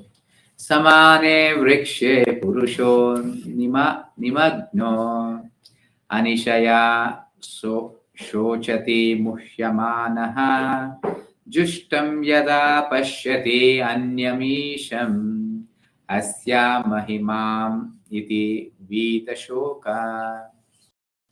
Although the 2 birds are in the same tree, ನೋಡ್ಬೋದು, 2 ಪಕ್ಷಿಗಳು ಒಂದೇ ಮರದಲ್ಲಿದೆ, ಒಂದೇ ದೇಹದೊಳಗಡೆ 2 ಪಕ್ಷಿಗಳು, ಆತ್ಮ ಪರಮಾತ್ಮ ಇಬ್ರು ಇದ್ದಾರೆ. The eating bird is fully engrossed with anxiety and moroseness. ಆ ತಿನ್ನುವಂತ ಪಕ್ಷಿ ಯಾವಾಗ್ಲೂ ಆತಂಕದಲ್ಲಿದೆ. ಯಾರು ನೋಡಿದ್ರೆ ಯಾವ ಪಕ್ಷಿ ನೋಡಿದ್ದೀರಾ? ಯಾವ್ದು ಬಂದ್ಬಿಡುತ್ತೋ, ಏನ್ ಬಂದ್ಬಿಡುತ್ತೋ? ನೀವು ಹಕ್ಕಿ ಕಾಳು ಹಾಕಿದ್ರು ಸರಿನೇ, ಏನ್ ಹಾಕಿದ್ರು ಸರಿ, ಅಲ್ಲಿ ಇಲ್ಲಿ ಇಲ್ಲಿ ಎಲ್ಲಿ ನೋಡ್ತಾ ಇರುತ್ತೆ, ಯಾರು ಬಂದು ತಿನ್ಬಿಡ್ತಾರೆ, ಏನಾಗುತ್ತಂತ ಅಂಡ್ ಮೊರೋಸ್ನೆಸ್, ಯಾವಾಗ್ಲೂ ಚಿಂತೆಯಲ್ಲೇ ಇರುತ್ತೆ, ಎಲ್ಲಿ ಖಾಲಿ ಆಗ್ಬಿಡುತ್ತೆ ಅನ್ನಗಳು, ಏನ್ ನನಗಿಲ್ಲದೆ ಹೊರಟೋಗ್ಬಿಡುತ್ತಲ್ಲ, ಏನಾಗ್ಬಿಡುತ್ತೋ. ಯಾಕಂದ್ರೆ ದೃಷ್ಟಿ ತುಂಬಾ ಚಿಕ್ಕದಾಗಿರುತ್ತೆ. ಸೊ ಭೌತಿಕದಲ್ಲಿ ಹೆಚ್ಚಿಗೆ ಇದ್ದಾಗ ದೃಷ್ಟಿ ತುಂಬಾ ಚಿಕ್ಕದಾಗಿರುತ್ತೆ. ಆವಾಗ ನನ್ನನ್ನು ಹೊರತುಪಡಿಸಿದ್ದೀರಿ ಏನು ಕಾಣಿಸಲ್ಲ, ನಿಸ್ವಾರ್ಥ ಇರೋದಿಲ್ಲ. ಕೆಲವು ಸ್ವಾರ್ಥಿಗಳನ್ನ ನೋಡ್ಬೋದು. ಸ್ವಂತ ಮಕ್ಕಳನ್ನೇ ಸಾಯಿಸುವಂತ ತಾಯಂದಿರಿದ್ದಾರೆ, ಸ್ವಂತ ತಂದೆ ತಾಯಿನ ಬೀದಿ ಪಾಲ್ ಮಾಡೋ ಮಕ್ಕಳಿದ್ದಾರೆ. ಇದಕ್ಕಿಂತ ಇನ್ನೇನ್ ಬೇಕು? ಕಟ್ಕೊಂಡಿರೋ ಹೆಂಡತಿನ ಬಿಟ್ಬಿಡ್ತಾರೆ, ಕಟ್ಕೊಂಡಿರೋ ಗಂಡನಿಗೆ ವಿಷ ಕೊಟ್ಟು ಸಾಯಿಸ್ತಾರೆ. ಎಷ್ಟು ಇನ್ಸಿಡೆಂಟ್ಸ್ಗಳನ್ನ ನೋಡ್ತಿದ್ದೀವಿ. ಸ್ವಾರ್ಥ. ಎಲ್ಲಿ ಭಗವಂತನು ತುಂಬಾ ದೂರದ ಮಾತು ಅವ್ರಿಗೆ, ಏನ ತುಂಬಾ ದೂರದ ಮಾತು. ಸ್ವಾರ್ಥಿಗಳಿಗೆ ಏನು ಕಾಣಿಸಲ್ಲ ಅಂತಂದ್ರೆ ಯಾವುದು ಕಾಣಿಸೋದು. ನನ್ನದು ನಾನ್ ಚೆನ್ನಾಗಿರ್ಬೇಕು, ಅದಕ್ಕೆ ಎಷ್ಟು ಜನ ಸತ್ರು ಪರವಾಗಿಲ್ಲ, ಏನಾದ್ರೂ ಪರವಾಗಿಲ್ಲ, ಏನೋ ಆಗೋದೇ ಬೇಡ, ನಾನ್ ಚೆನ್ನಾಗಿರ್ತೀನಿ ಅಷ್ಟೇ. ಖಂಡಿತ ಅವರ ನೆಕ್ಸ್ಟ್ ಜನ್ಮಗಳು ಶಾಸ್ತ್ರದ ಪ್ರಕಾರ ಮನುಷ್ಯ ಜನ್ಮ ಸಿಗೋದಿಲ್ಲ. ಕೆಲವೊಮ್ಮೆ ಇದ್ರಲ್ಲೂ ಕೆಲವರಿಗೆ ಇನ್ನೂ ಸಂಶಯ ಇರುತ್ತೆ. ಇಲ್ಲ ನಾನು ಕೃಷ್ಣ ಪ್ರಜ್ಞೆ ಬಂದಿದ್ದೇನೆ, ಹರೇ ಕೃಷ್ಣ ಮಹಾಮಂತ್ರ ಹೇಳ್ಬಿಡ್ತಾ ಇದ್ದೇನೆ, ಕೃಷ್ಣನೇ ಹೇಳಿದಾನೆ ಮನುಷ್ಯ ಜನ್ಮ ಸಿಕ್ಕಿರುತ್ತೆ. ಇಲ್ಲ, ಸ್ವಾರ್ಥಿಗಳಾಗಿದೆ, ಸಿಗೋದಿಲ್ಲ. ಅಂಥವ್ರು ಬೇಕಾದ್ರೆ ಬೃಂದಾವನದಲ್ಲೋ ಇಲ್ಲ ಮಥುರಾದಲ್ಲೋ ಜಗನ್ನಾಥಪುರಿಯಲ್ಲೋ ಕತ್ತೆಗಳಾಗಿ, ಹಂದಿಗಳಾಗಿ, ನಾಯಿಗಳಾಗಿ ಹುಟ್ಟುಕೊಂಡಿರ್ತೀವಿ. ಪ್ರಾಣಿಗಳಾದ್ರೂ ಎಲ್ಲ ಒಂದು ಕ್ಷೇತ್ರದಲ್ಲಿ ಹುಟ್ಟುವ ಒಂದು ಅನುಗ್ರಹ ಕೃಷ್ಣ ಕೊಡ್ತಾನೆ, ಮನುಷ್ಯ ಜನ್ಮ ಕೊಡೋದು. ಕೃಷ್ಣ ಹೇಳ್ಬಿಟ್ಟಿದ್ದಾನಲ್ಲ, ನೀನ್ ಏನ್ ಬೇಕಾದ್ರೂ, ಹರೇ ಕೃಷ್ಣ ಹೇಳ್ತಿದ್ದೀನಿ ಸಾಕು ಬಿಡು, ಏನ್ ಬೇಕಾದ್ರೂ ಮಾಡ್ಬೋದು. ಖಂಡಿತ ಆ ರೀತಿ ಇಲ್ಲ. 10 ಅಪರಾಧಗಳಲ್ಲಿ ಅದೊಂದು. ಯಾರು ಹೇಳ್ತಾರೆ ಯಾವ್ದದು ನೋಡೋಣ? 10 ಅಪರಾಧಗಳಲ್ಲಿ ಒಂದು ಅಪರಾಧ ಏನದು? ಹರೇ ಕೃಷ್ಣ ಪ್ರಭು. ಹೇಳ ಪ್ರಭು, ಎಲ್ಲ ಒಟ್ಟಿಗೆ ಎಲ್ಲ ಹೇಳ ಪ್ರಭು. ಒಂದ್ ಹೇಳಿದ್ರೆ ಸಾಕು ಮತ್ತೆ. ಹಾ ಪ್ರಭು, 7ನೇದು, ಹರೇ ಕೃಷ್ಣ ಜಪವನ್ನು ಜಪಿಸುವುದರಿಂದ ಪಾಪ ಕಾರ್ಯಗಳನ್ನು ಮಾಡುತ್ತಲೇ ಇರುವುದು. ನಾಮಜಪವನ್ನು ಜಪಿಸುವುದರಿಂದ ವ್ಯಕ್ತಿಯು ಎಲ್ಲ ಬಗೆಯ ಪಾಪಗಳಿಂದಲೂ ಮುಕ್ತನಾಗಬಹುದು. ಆದ್ದರಿಂದ ಪಾಪಗಳನ್ನು ಮಾಡುತ್ತಲೇ ಇರಬಹುದು. ಮಾಡಿದ ನಂತರ ಹರೇ ಕೃಷ್ಣವನ್ನು ಜಪಿಸಿ ಅದರ ಪಾಪಗಳನ್ನು ನಿವಾರಿಸಿಕೊಳ್ಳಬಹುದು ಎಂದು ಎಂದಿಗೂ ಭಾವಿಸಕೂಡದು. ಇದು ಅತ್ಯಂತ ಅಪಾಯಕಾರಿ ಮನೋಭಾವ ಪ್ರಭು. ಹರೇ ಜಪ ಮಾಡೋದು ಎಲ್ಲ ಸೆರೋಗ್ಬಿಡುತ್ತಂತೆ ಬಿಡ್ರೆ. ಎಷ್ಟು ಪಾಪ ಆದ್ರೂ ಎಲ್ಲ ಭಸ್ಮ ಆಗ್ಬಿಡುತ್ತಂತೆ. ಮಾಡ್ಬೋದು, ನೀವು ಜಪ ಮಾಡ್ತಿರ್ರಿ ಒಂದ್ ಕಡೆ, ಇನ್ನೊಂದ್ ಕಡೆ ಪಾಪ ಮಾಡ್ತಿರ್ರಿ. ಖಂಡಿತ ಇಲ್ಲ. ಇನ್ನೊಂದು ಹೇಳ್ತೀನಿ ನೋಡಿ, ಇದು ಯಾರಿಗನ್ವಯ? ಜಪ ಮಾಡೋದ್ರಿಂದ ಎಲ್ಲ ಕರ್ಮಗಳ ಒಂದು ನಿರ್ಮೂಲನೆ ಆಗುತ್ತೆ. ಇದು ಯಾರಿಗನ್ವಯ? ಯಾರಿಗಿದೆ ಹೇಳಿ? ಯಾರಿಗೆ ಹೇಳ್ತಾರೆ ಇದನ್ನ? ಯಾರಿಗೆ ಇದರ ಜ್ಞಾನ ಇಲ್ಲ ಅಂತವ್ನ ಅನ್ವಯ. ಒಂದು ಬಾರಿ ನಮಗೆ ಗೊತ್ತಾಗಿದ ತಕ್ಷಣನೇ ಈ ರೀತಿ ನಾನು ಜಪ ಮಾಡೋದ್ರಿಂದ ನನ್ನ ಎಲ್ಲ ಪೂರ್ವ ಜನ್ಮದ ಈ ಜನ್ಮದ ಎಲ್ಲ ಕರ್ಮಗಳು ಸುಟ್ಟೋಗುತ್ತಂತೆ ಅಂತ ತಿಳಿದ ತಕ್ಷಣನೇ ನನ್ಗೆ ಅನ್ವಯ ಆಗಲ್ಲ. ಅವಾಗ ನಾನು ಮಾಡೋ ಪ್ರತಿಯೊಂದು ಪಾಪಕ್ಕೂ 1,000 ಪಟ್ಟು ಹೆಚ್ಚಿನ ಫಲಿತಾಂಶಗಳು ಬರ್ತಾ ಇರುತ್ತೆ. ಯಾಕೆಂದ್ರೆ ಗೊತ್ತಿದ್ದು ತಪ್ಪು ಮಾಡ್ತಿದ್ದೀನಿ. ಒಂದು ಕಥೆ ಇದೆ ಗೊತ್ತಾ? ಉದಾಹರಣೆಗೆ ಯುಧಿಷ್ಠಿರ ಮಹಾರಾಜ ಮತ್ತೆ ದುರ್ಯೋಧನ ಒಂದು ತೀರ್ಪನ್ನು ಕೊಡಲಾಗುತ್ತೆ. ಒಬ್ಬ ಕಳ್ತನ ಮಾಡ್ಬಿಟ್ಟಿರ್ತಾನೆ, ಅದನಿಗೆ ತೀರ್ಪು ಕೊಡ್ಬೇಕು. ಇವಾಗ ಪನಿಷ್ಮೆಂಟ್, ಶಿಕ್ಷೆ ಕೊಡ್ಬೇಕು. ಏನ್ ಕೊಡ್ಬೇಕು? ದುರ್ಯೋಧನ ಕೇಳಿದ್ರೆ ಕಳ್ತನ ಮಾಡೋದನ್ನೆಲ್ಲ ಇಷ್ಟ, ಅದನಿಗೆ ಹಾಕಿ ಏನೋ ಫೈನ್ ಹಾಕಿದಾನ ಮಾಡಿ ಅಂತ ಹೇಳಿದ್ರು. ಅವಾಗ ಯುಧಿಷ್ಠಿರ ಹೇಳಿದ, ನೀನೇನ್ ಕೊಡ್ತೀಯಪ್ಪ ಅದಕ್ಕೆ? ಕಳ್ತನ ಮಾಡಿದವನು ಬ್ರಾಹ್ಮಣನ, ಕ್ಷತ್ರಿಯನ, ವೈಶ್ಯನ, ಶೂದ್ರನ? ನಿನ್ಗೆ ಆಶ್ಚರ್ಯ ದುರ್ಯೋಧನ, ಏನ್ರಿ ವ್ಯತ್ಯಾಸ? ಕಳ್ಳ ಅಂದ್ರೆ ಕಳ್ಳ ತಾನೆ? ಖಂಡಿತ ಇಲ್ಲ. ಒಂದು ಬ್ರಾಹ್ಮಣ ಕಳ್ಳತನ ಮಾಡಿದ್ರೆ ಖಂಡಿತ ಆತನ ತಲೆಯನ್ನ ಕತ್ತರಿಸ್ಬಿಡ್ಬೇಕು. ಇಷ್ಟು ದೊಡ್ಡ ಶಿಕ್ಷೆ ಖಂಡಿತ. ಯಾಕೆ? ಗೊತ್ತಿದ್ದು ಮಾಡ್ತಿದ್ದಾನೆ. ಆದ್ರೆ ಕೆಳಗಡೆ ಇರೋ ವರ್ಣಗಳು, ಕ್ಷತ್ರಿಯ, ವೈಶ್ಯ, ಶೂದ್ರ, ಅವ್ರನ್ನ ನೋಡಿ ಅವ್ರ ಜೀವನದಲ್ಲಿ ತೊಡಗಿಸೋದು. ಒಂದು ಬ್ರಾಹ್ಮಣನಾಗಿ ನಾನು ಕಳ್ತನ ಮಾಡ್ತೀನಿ ಅಂದ್ರೆ ಅವಾಗ ಕ್ಷತ್ರಿಯನ ಕೆಟ್ಟೋಗ್ತಾನೆ, ವೈಶ್ಯನ ಇಡೀ ಸಮಾಜ ಕೆಟ್ಟೋಗುತ್ತೆ. ನಾನು ತಿಲಕ ಹಾಕೊಂಡು ಭಕ್ತನಾಗಿ ನಾನು ತಪ್ಪು ಮಾಡ್ತೀನಿ ಅಂದ್ರೆ ನನ್ನಿಂದ ಇಡೀ ಸಮಾಜ ಕೆಟ್ಟೋಗ್ತಾ ಇದೆ. ಆದ ಕಾರಣ ನನ್ನ ಒಂದು ಶಿಕ್ಷೆ ತುಂಬಾನೇ ತೀವ್ರವಾಗಿರುತ್ತೆ. ಎಲ್ಲೋ ಒಂದು ಜಾಗದಲ್ಲಿ ಇದೆಲ್ಲ ತಿಳ್ಕೊಂಡು ನಮ್ಮ ಒಂದು ಭಕ್ತಿನ ಮುಂದುವರಿಸ್ಕೊಂಡು ಹೋಗ್ಬೇಕು. ಇಲ್ಲ ಅಂದ್ರೆ ಅದನ್ನ ಹೇಳ್ತಾರಲ್ಲ, ಸುಮ್ಮನೆ ಏನೇನೋ ಕಟ್ಕೊಂಡು ನಾವು ಇದು ಮಾಡ್ದಂಗೆ ಆಗ್ಬಿಡುತ್ತೆ. ಸೊ ನಾನು ತಿಲಕ ಹಾಕೊಂತೀನಿ, ಎಸ್ ಯೋಗ್ಯತೆ ಇದೆಯಾ, ಈ ರೀತಿ 4 ಜನರಿಗೆ ತೋರಿಸ್ತೀನಿ ನನ್ನ ಭಕ್ತನು ಅಂತ, ಆ ಯೋಗ್ಯತೆ ತಕ್ಕಂಗೆ ನಾನು ನಡ್ಕೊತಿದ್ದೀನ, ಇದನ್ನೂ ನೋಡ್ಕೊಳ್ಬೇಕು. ಎಸ್, 4 ಜನ ನನ್ನ ನೋಡಿ ಇನ್ಸ್ಪೈರ್ ಆಗಿ ಮಾಡ್ತಾರೆ ಅಂತ ಮಾಡೋದು ರೈಟ್, ತಪ್ಪಿಲ್ಲ. ಭಗವಂತನ ತಿಲಕಗಳನ್ನ ಹಾಕೋದ್ರಿಂದ ಭಗವಂತನ ರಕ್ಷಣೆ ಸಿಗುತ್ತೆ, ಯಾವುದೇ ಸಂಶಯ ಇಲ್ಲ ಅದರಲ್ಲಿ. ಆದ್ರೆ ಅದನ್ನ ಹಾಕೊಂಡು ಎಷ್ಟು ಜನರಿಗೆ ಮೋಸ ಮಾಡ್ತಿದ್ದೀನಿ, ಎಷ್ಟು ವಂಚನೆ ಮಾಡ್ತಿದ್ದೀನಿ, ಭಗವಂತನ ಹೆಸರಲ್ಲಿ ನಾನು ಎಷ್ಟೆಲ್ಲ ಮಾಡಕ್ಕೆ ಪ್ರಯತ್ನ ಮಾಡ್ತಿದ್ದೀನಿ. ಅವ್ರವ್ರ ವಿಚಾರ ಅವ್ರವ್ರಿಗೆ ಗೊತ್ತಾನೆ, ಇನ್ನೊಬ್ರು ಹೇಳ್ಬೇಕನ್ನೋ ಅವಶ್ಯಕತೆ ಇಲ್ಲ. ಅವ್ರವ್ರಿಗೆ ಗೊತ್ತು. ಅದ್ರ ತಕ್ಕಂಗೆ ಜಾಗೃತಿಯಾಗಿರ್ಬೇಕು. Yes, but if in some way or other he turns his face to his friend who is the Lord and knows his glories, at once the suffering bird becomes free from all anxieties. ಎಲ್ಲಾ ರೀತಿಯ ಕ್ಲೇಶಗಳಿಂದ, ದುಃಖದಿಂದ ಪಾರಾಗ್ಬಿಡುತ್ತೆ. ಒಂದು ಬಾರಿ ಆ ಪಕ್ಷಿ ಕಡೆ ತಿರುಗಿ ನೋಡಿದ್ರೆ ಸಾಕು, ಆ ಪರಮಾತ್ಮನ ಕಡೆ ತಿರುಗಿ ನೋಡಿದ್ರೆ ಸಾಕು, ಎಲ್ಲದರಿಂದ ಮುಕ್ತನಾಗ್ಬಿಡ್ತೀವಿ. Arjuna has now turned his face towards his eternal friend Krishna. ಅದೇ ರೀತಿ ಅರ್ಜುನನಾಗಿದೆ, ಇವಾಗ ತನ್ನ ಮುಖವನ್ನ ತನ್ನ ಸ್ನೇಹಿತನ ಕಡೆ ತಿರುಗಿಸಿದ್ದಾನೆ. ಕಾರ್ಪಣ್ಯ ದೋಷೋಪಹತ ಸ್ವಭಾವ ಪೃಚ್ಛಾಮಿತಂ ಧರ್ಮ ಸಮ್ಮೂಢ ಚೇತಃ ಯಶ್ರೇಯಾಶ ನಿಶ್ಚಿತಂ ಪ್ರೀತನ್ಮೆ ಶಿಷ್ಯಸ್ತೆ ಅಂಶಾದಿಮಾಂತಂ ಪ್ರಪನ್ನಂ. ಸಂಪೂರ್ಣವಾಗಿ ಪ್ರಪನ್ನಂ, ಶರಣಾಗತಿ ಆಗೋದು. ಆ ರೀತಿ ನಾವು ಯಾವತ್ತು ಗುರುಗಾಗ್ತೀವಿ ಆವತ್ತು ನಮ್ಮ ಜೀವನ ಪ್ರಾರಂಭ. ಕ್ಲಿಯರ್? ಅಲ್ಲಿವರೆಗೂ ಅಭ್ಯಾಸ. ಇವಾಗ ಮಾಡ್ತಿದ್ವಲ್ಲ, ಜಪ ಮಾಡೋದು, ಇದು ಮಾಡೋದೆಲ್ಲ ಅಭ್ಯಾಸ. ನಿಜವಾಗ್ಲೂ ಯಾವಾಗ ನಾನು ಗುರುಗಳಿಗೆ ಗುಲಾಮನಾಗ್ತೀನಿ ಆವಾಗ ನಮ್ಮ ನಿಜವಾದ ಮನುಷ್ಯ ಜನ್ಮದ ಪ್ರಾರಂಭ. ಅರ್ಜುನ ಜೀವನ ಇಲ್ಲಿ ಪ್ರಾರಂಭ. And he is understanding the Bhagavad Gita from him. And thus, hearing from Krishna, he can understand the supreme glories of the Lord and be free from lamentation. ಪರಮ ಸತ್ಯವನ್ನು ಅರ್ಥ ಮಾಡ್ಕೊಳ್ಳೋದು. Very simple. ಕೃಷ್ಣನಿಂದಲೇ ನೇರವಾಗಿ ಅದನ್ನು ಪಡ್ಕೊಂತಿದ್ದಾನೆ. ನಾವು ಕೃಷ್ಣನ ಪ್ರತಿನಿಧಿಗಳಿಂದ ಪಡ್ಕೊಳ್ಳೋಣ. Arjuna is advised here by the Lord not to lament for the bodily change of his old grandfather and his teacher. He should rather be happy to kill their bodies in the righteous fight. ಧರ್ಮದ ಯುದ್ಧದಲ್ಲಿ ಮತ್ತೊಮ್ಮೆ ಇಲ್ಲಿ ಅತಿ ಮುಖ್ಯವಾದ ಒಂದು ಅಂಶಗಳನ್ನ ತಿಳ್ಕೊಳ್ಬೇಕು.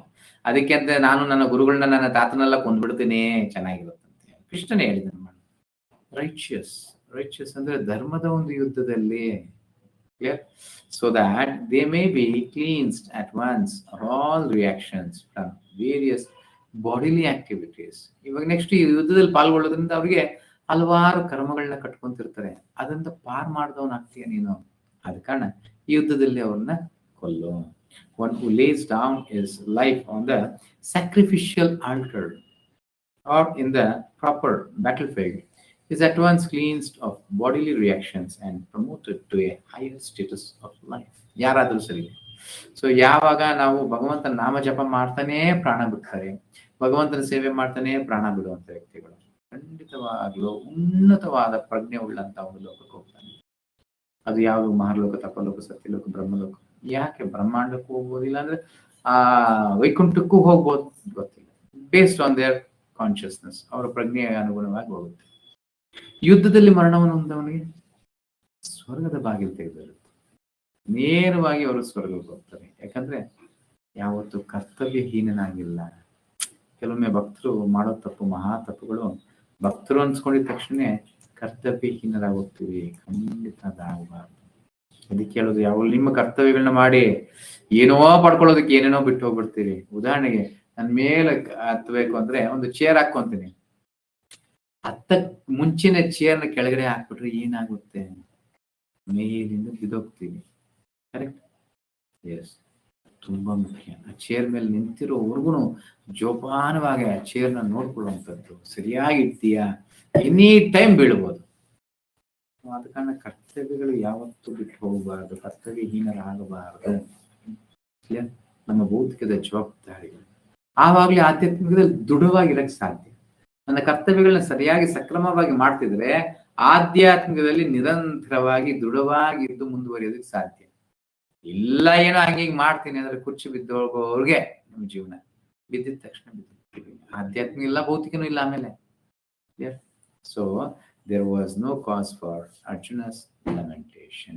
ಅದಕ್ಕೆಲ್ಲ ಅರ್ಜುನ ಒಂದು ದುಃಖಕ್ಕೆ ಯಾವುದೇ ಒಂದು ಕಾರಣ ಅನ್ನೋದು ಇಲ್ಲ. Changing bodies is inevitable. ಪ್ರತಿಯೊಬ್ಬರು ದೇಹವನ್ನು ಬದಲಾಯಿಸ್ಕೊಳ್ಳೇಬೇಕು. ಅದರಲ್ಲಿ ಯಾವುದೇ ಒಂದು ಬೇರೆ ಅವಕಾಶ ಅನ್ನೋದು ಇಲ್ಲ. Again, Arjuna's refusal to fight will not protect Bhishma, Drona or anyone else on the battlefield from having to change bodies. Arjuna ಯುದ್ಧ ಮಾಡಿಲ್ಲ ಅಂತ ತಕ್ಷಣಕ್ಕೆ ಅವರೆಲ್ಲ ಬದುಕ್ಬಿಡ್ತಾರೆ ಅನ್ನೋದು ಇಲ್ವಲ್ಲ. ನಡೀತದೆ. ಆದ್ರೆ ನೀನ್ ಕರ್ತವ್ಯಹೀನನಾದೆ, ನೀನ್ ಕರ್ತವ್ಯಹೀನನಾಗೋಗಿದ್ಯಾ. Thus Arjuna's reasoning is once more defeated by Krishna. ಈ ರೀತಿಯಾಗಿ ಅದನ್ನು ಕೊಡುವಂತ ಕಾರಣಗಳನ್ನ ಮತ್ತೊಮ್ಮೆ ಕೃಷ್ಣನು ಅದನ್ನ ಇಲ್ಲಿಗೆ ಮುಗೀತದೆ. ನೆಕ್ಸ್ಟ್ ಕ್ಲಾಸ್ ಅಲ್ಲಿ ನಾಳೆ ಬಂದ್ಬಿಟ್ಟು ನೋಟ್ಸ್ ಬಲ್ಲೆ ವಿದ್ಯಾಭೂಷಣ್ ವಿಷ್ಣು ಚಕ್ರವರ್ತಿ ಅವರು ನೋಟ್ಸ್ ನೋಡ್ಕೊಂಡು ಮುಂದುವರಿಸ್ತಾನೆ. ಓಕೆ, ಸೊ ಇವಾಗ ಏನೋ ಪ್ರಶ್ನೆಗಳಿದ್ರೆ ಕೇಳ್ಬೋದು. ಹರೇ ಕೃಷ್ಣ ಪ್ರಭು. ಹರೇ ಕೃಷ್ಣ ಪ್ರಭು, ನನಗೆ ಇನ್ನೊಂದು ಸರಿಯಾಗಿ I am not able to digest it is ಲೌಕಿಕ ಮೋಹಗಳನ್ನು ಉಳಿಸಿಕೊಂಡಿರುವುದು. 10th ಒನ್ ಪ್ರಭು, ಭಗವಂತನ ಪವಿತ್ರ ನಾಮಗಳನ್ನು ಜಪಿಸುವುದರಲ್ಲಿ 10ನೇದು, ಪವಿತ್ರ ನಾಮಗಳನ್ನು ಜಪಿಸುವುದರಲ್ಲಿ ಸಂಪೂರ್ಣವಾಗಿ ಶ್ರದ್ಧೆಯನ್ನು ಇಟ್ಟುಕೊಳ್ಳದಿರುವುದು. ಎಷ್ಟೋ ಸಾರಿ ಬೋಧನೆಗಳು ಕೇಳಿದ ಮೇಲೆಯೂ ಲೌಕಿಕ ಮೋಹಗಳನ್ನು ಉಳಿಸಿಕೊಂಡಿರುವುದು. ಮೋಹಗಳು ಅಂದ್ರೆ ಎಲ್ಲ ಬರುತ್ತಲ್ಲ ಪ್ರಭುದಲ್ಲೇ. ಹೌದು, ತಗೊಳ್ಳೋದು, ಮನೆ ತಗೊಳ್ಳೋದು, ಅದು ಇದೆಲ್ಲ ಬಂದ್ಬಿಡುತ್ತೆ ಲೌಕಿಕ ಮೋಹಗಳು. ಹೌದು ಹೌದು, ಗೊತ್ತಿದ್ದು ಮಾಡುವಂಥದ್ದು. ಆದ್ರೆ ಕರ್ತವ್ಯಕ್ಕೂ ಲೋಭಕ್ಕೂ ಅಜಗಜಾಂತರ ವ್ಯತ್ಯಾಸ. ಬಟ್ ಇದ್ರಲ್ಲಿ ಕರ್ತವ್ಯ ಏನಿಲ್ಲ. ಎಷ್ಟೋ ಸಾರಿ ಬೋಧನೆಗಳನ್ನು ಕೇಳಿದ ಮೇಲೆಯೂ ಲೌಕಿಕ ಮೋಹಗಳನ್ನು ಉಳಿಸಿಕೊಂಡಿರುವುದು. ಹೌದು. ಲೌಕಿಕ ಹೆಂಗ್ ಹೇಳೋಣ ಪ್ರಭು, ಲೋಭಿ ಆಗಿರುವಂತದ್ದು. ಇವಾಗ ಮನೆ ಇರೋದು ತಪ್ಪಲ್ಲ. ಇಲ್ಲಿ ಮನೆ ಇದ್ರೇನೆ ನೀವು ಭಗವಂತನಿಗೆ ಆರಾಧನೆ ಮಾಡೋದಕ್ಕೆ ಒಂದು ಸ್ಥಳ. ಅದ್ರ ವ್ಯಾಮೋಹಿತನಾಗಿರುವಂತದ್ದು. ಇದನ್ನ ಹಲವಾರು ಬಾರಿ ಹೇಳಿದ್ದೀನಿ ಪ್ರಭು. ನಮ್ಮ ಕರ್ತವ್ಯಗಳನ್ನ ಮಾಡೋದು. ಮನೆ ಬೇಕಾ ಬೇಡವಾ? ಬೇಕು, ಬೇಕೇ ಬೇಕು. ಅದು ತಪ್ಪು. ಅದು ಕೃಷ್ಣ ಕೊಟ್ರೆ ಮಾತ್ರ ತಾನೆ ನನ್ನ ಹತ್ರ ಇರಬೇಕು. ನನ್ನ ಕರ್ತವ್ಯಗಳನ್ನ ಮಾಡೋದ್ರಲ್ಲಿ ಇದು ಮಾಡೋದಿಲ್ಲ, ಆದ್ರೆ ಫಲಿತಾಂಶಗಳನ್ನ ಎದುರು ನೋಡುವಂಥದ್ದು, ಅದ್ರ ಮೇಲೆ ವ್ಯಾಮೋಹದಲ್ಲಿ ಇರುವಂಥದ್ದು, ಅದರಿಂದ ಮುಕ್ತನಾಗಿರ್ಬೇಕು. ಅಷ್ಟೆಲ್ಲ ಭೌತಿಕತೆ ಬೇಡ, ಆಧ್ಯಾತ್ಮದಲ್ಲಿ ತಗೊಳ್ಳೋಣ. ಹರೇ ಕೃಷ್ಣ ಮಹಾಮಂತ್ರನ ಜಪಿಸ್ತಿದ್ದೀನಿ ಅಂದ್ರೆ ಇದನ್ನೆಲ್ಲ ಪಡ್ಕೊಳ್ಳೇಬೇಕು. ಖಂಡಿತ ತಪ್ಪಲ್ವಾ? ಅವ್ರಿಗೆಲ್ಲ ಇದಾಯ್ತಂತಪ್ಪ, ಅವ್ರಿಗೆಲ್ಲ ಸಿಕ್ತಂತೆ, ನನಗೂ ಸಿಕ್ಲೇಬೇಕು. ಇಲ್ಲ, ಆತನು ಎಷ್ಟು ಜನ್ಮಗಳಿಂದ ಮಾಡ್ತಿದ್ದಾನೋ ಆತನ್ ಸಿಕ್ತು. ಎಲ್ಲರೂ ಹಂಗೆ ಆಗ್ಬೇಕು ಅನ್ನೋದಿಲ್ವಲ್ಲ. ಸೊ ನನ್ನ ಕರ್ತವ್ಯ ಏನು? ದಾಸನ ಕರ್ತವ್ಯ ಏನು? ಸ್ವಾಮಿಯ ಸೇವೆ ಮಾಡೋದು ಅಷ್ಟೇ.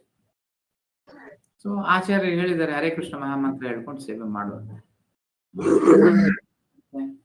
ನಾನು ಮುಂದುವರ್ಸ್ಕೊಂಡು ಹೋಗ್ತಿರ್ತೀನಿ. ಎಲ್ಲೋ ಅಹೈತುಕಿ ಅಪ್ರತಿಯತ ಅಂತ ಶ್ರೀಮದ್ ಭಾಗವತ ಹೇಳುತ್ತದೆ.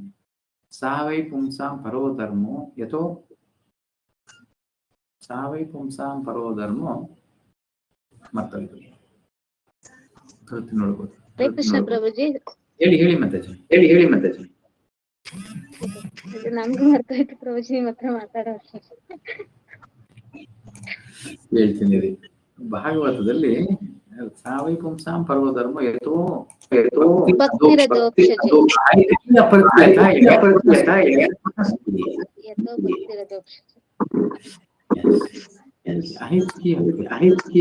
ಯಾವುದೇ ಎಕ್ಸ್ಪೆಕ್ಟೇಷನ್ ಅನ್ನೋದು ಇಲ್ಲದೆ, ಯಾವುದೇ ಅಡ್ಡಂಕಗಳಿಲ್ಲದೆ ನಿರಂತರವಾಗಿ ತೊಡ್ಕೊಂಡು ಆ ರೀತಿಯಾಗಿ ನಮ್ಮ ಕರ್ತವ್ಯಗಳನ್ನ ಮಾಡ್ಕೊಂಡು ಹೋಗ್ಬೇಕು ಅಷ್ಟೇ. ಸೊ ಹಲವಾರು ಇದಕ್ಕೆ ಅದನ್ನ ಕನೆಕ್ಟ್ ಮಾಡ್ಬೋದು. ಕರ್ಮಣ್ಯವಾಧಿಕಾರಸ್ಯ ಮಾ ಫಲೇಷು ಕದಾಚನ. ನನ್ನ ಕರ್ತವ್ಯಗಳನ್ನ ಮಾಡ್ಕೊಂಡು ಹೋಗ್ಬೇಕು. ಅದನ್ನ ನಾನು ಭೌತಿಕವಾಗಿ ಹಲವಾರು ಉದಾಹರಣೆಗಳನ್ನ ಕೊಟ್ಕೊಂಡು ಹೋಗಿದ್ದೀನಿ. ಗಂಡನ ಕರ್ತವ್ಯ ಗಂಡ ಮಾಡ್ಕೊಂಡು ಹೋಗ್ಬೇಕು. ಹೆಂಡತಿ ಬಜಾರಿ ಆದ್ರೆ ಏನು, ಎಂತವಳಾದ್ರೆ ಏನು, ನನಗೆ ಆಕೆ ಊಟ ಆಗಲೇನೋ ಕರ್ತವ್ಯ ಮಾಡ್ಕೊಳ್ಬೇಕು. ಸೊ ಮಗನ ಕರ್ತವ್ಯ ತಾಯಿನ ನೋಡ್ಕೊಳ್ಳೋದು. ಕೆಟ್ಟ ತಾಯಿ ಆದ್ರೂ ಸರಿ, ಒಳ್ಳೆ ತಾಯಿ ಆದ್ರೂ ಸರಿ. ಹೆಂಡತಿಯ ಕರ್ತವ್ಯ ಗಂಡನ ಸೇವೆ ಮಾಡೋದು. ಆತ ಅಯೋಗ್ಯನಾದ್ರೇನು, ಯೋಗ್ಯವಂತನಾದ್ರಿ, ನನ್ನ ಕರ್ತವ್ಯ ನಾನು ಏನ್ ಮಾಡ್ತೀನಿ ಅಷ್ಟೇ. ಎಕ್ಸ್ಪೆಕ್ಟೇಷನ್, ನಾನು ಇಷ್ಟೆಲ್ಲ ಮಾಡ್ತಿದ್ದೀನಿ, ನನಗೆ ಹಿಂಗಿರ್ಬೇಕು ಅಂತ ಎಕ್ಸ್ಪೆಕ್ಟೇಷನ್ ಇಟ್ಕೊಳ್ಳೋದು ತಪ್ಪು. ಇಷ್ಟೆಲ್ಲಾ ತಿಳ್ಕೊಂಡು ಇನ್ನೂ ಆ ವ್ಯಾಮೋಹದಲ್ಲೇ ನಾನು ಇದ್ದೀನಿ ಅನ್ನೋದು ತಪ್ಪಲ್ವಾ? ಆ ರೀತಿ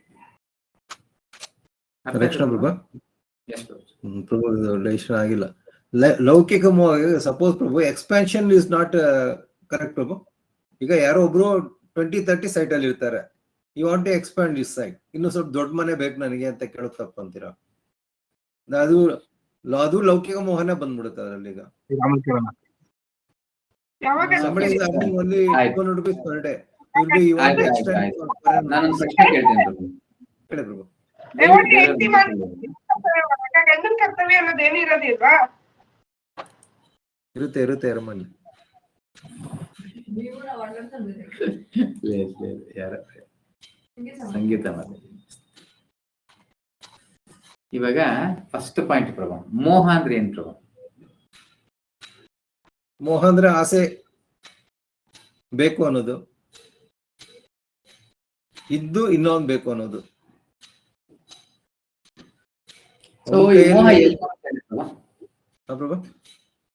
ಮೋಹ ಅನ್ನೋದು ಎಲ್ಲಿ ಬರುತ್ತೆ? ಮನಸ್ಸಿಂದ ಹುಟ್ಟುತ್ತೆ ಪ್ರಭು. ಈ 6 ಬರುತ್ತೆ ಗೊತ್ತಾ, ಅರಿಷಡ್ವರ್ಗಗಳು, ಹಂತ ಹಂತಗಳಾಗಿ ಬರುವಂತದ್ದು ಪ್ರಭು. ಮೋಹ ಎಲ್ಲಿ ಬರುತ್ತೆ?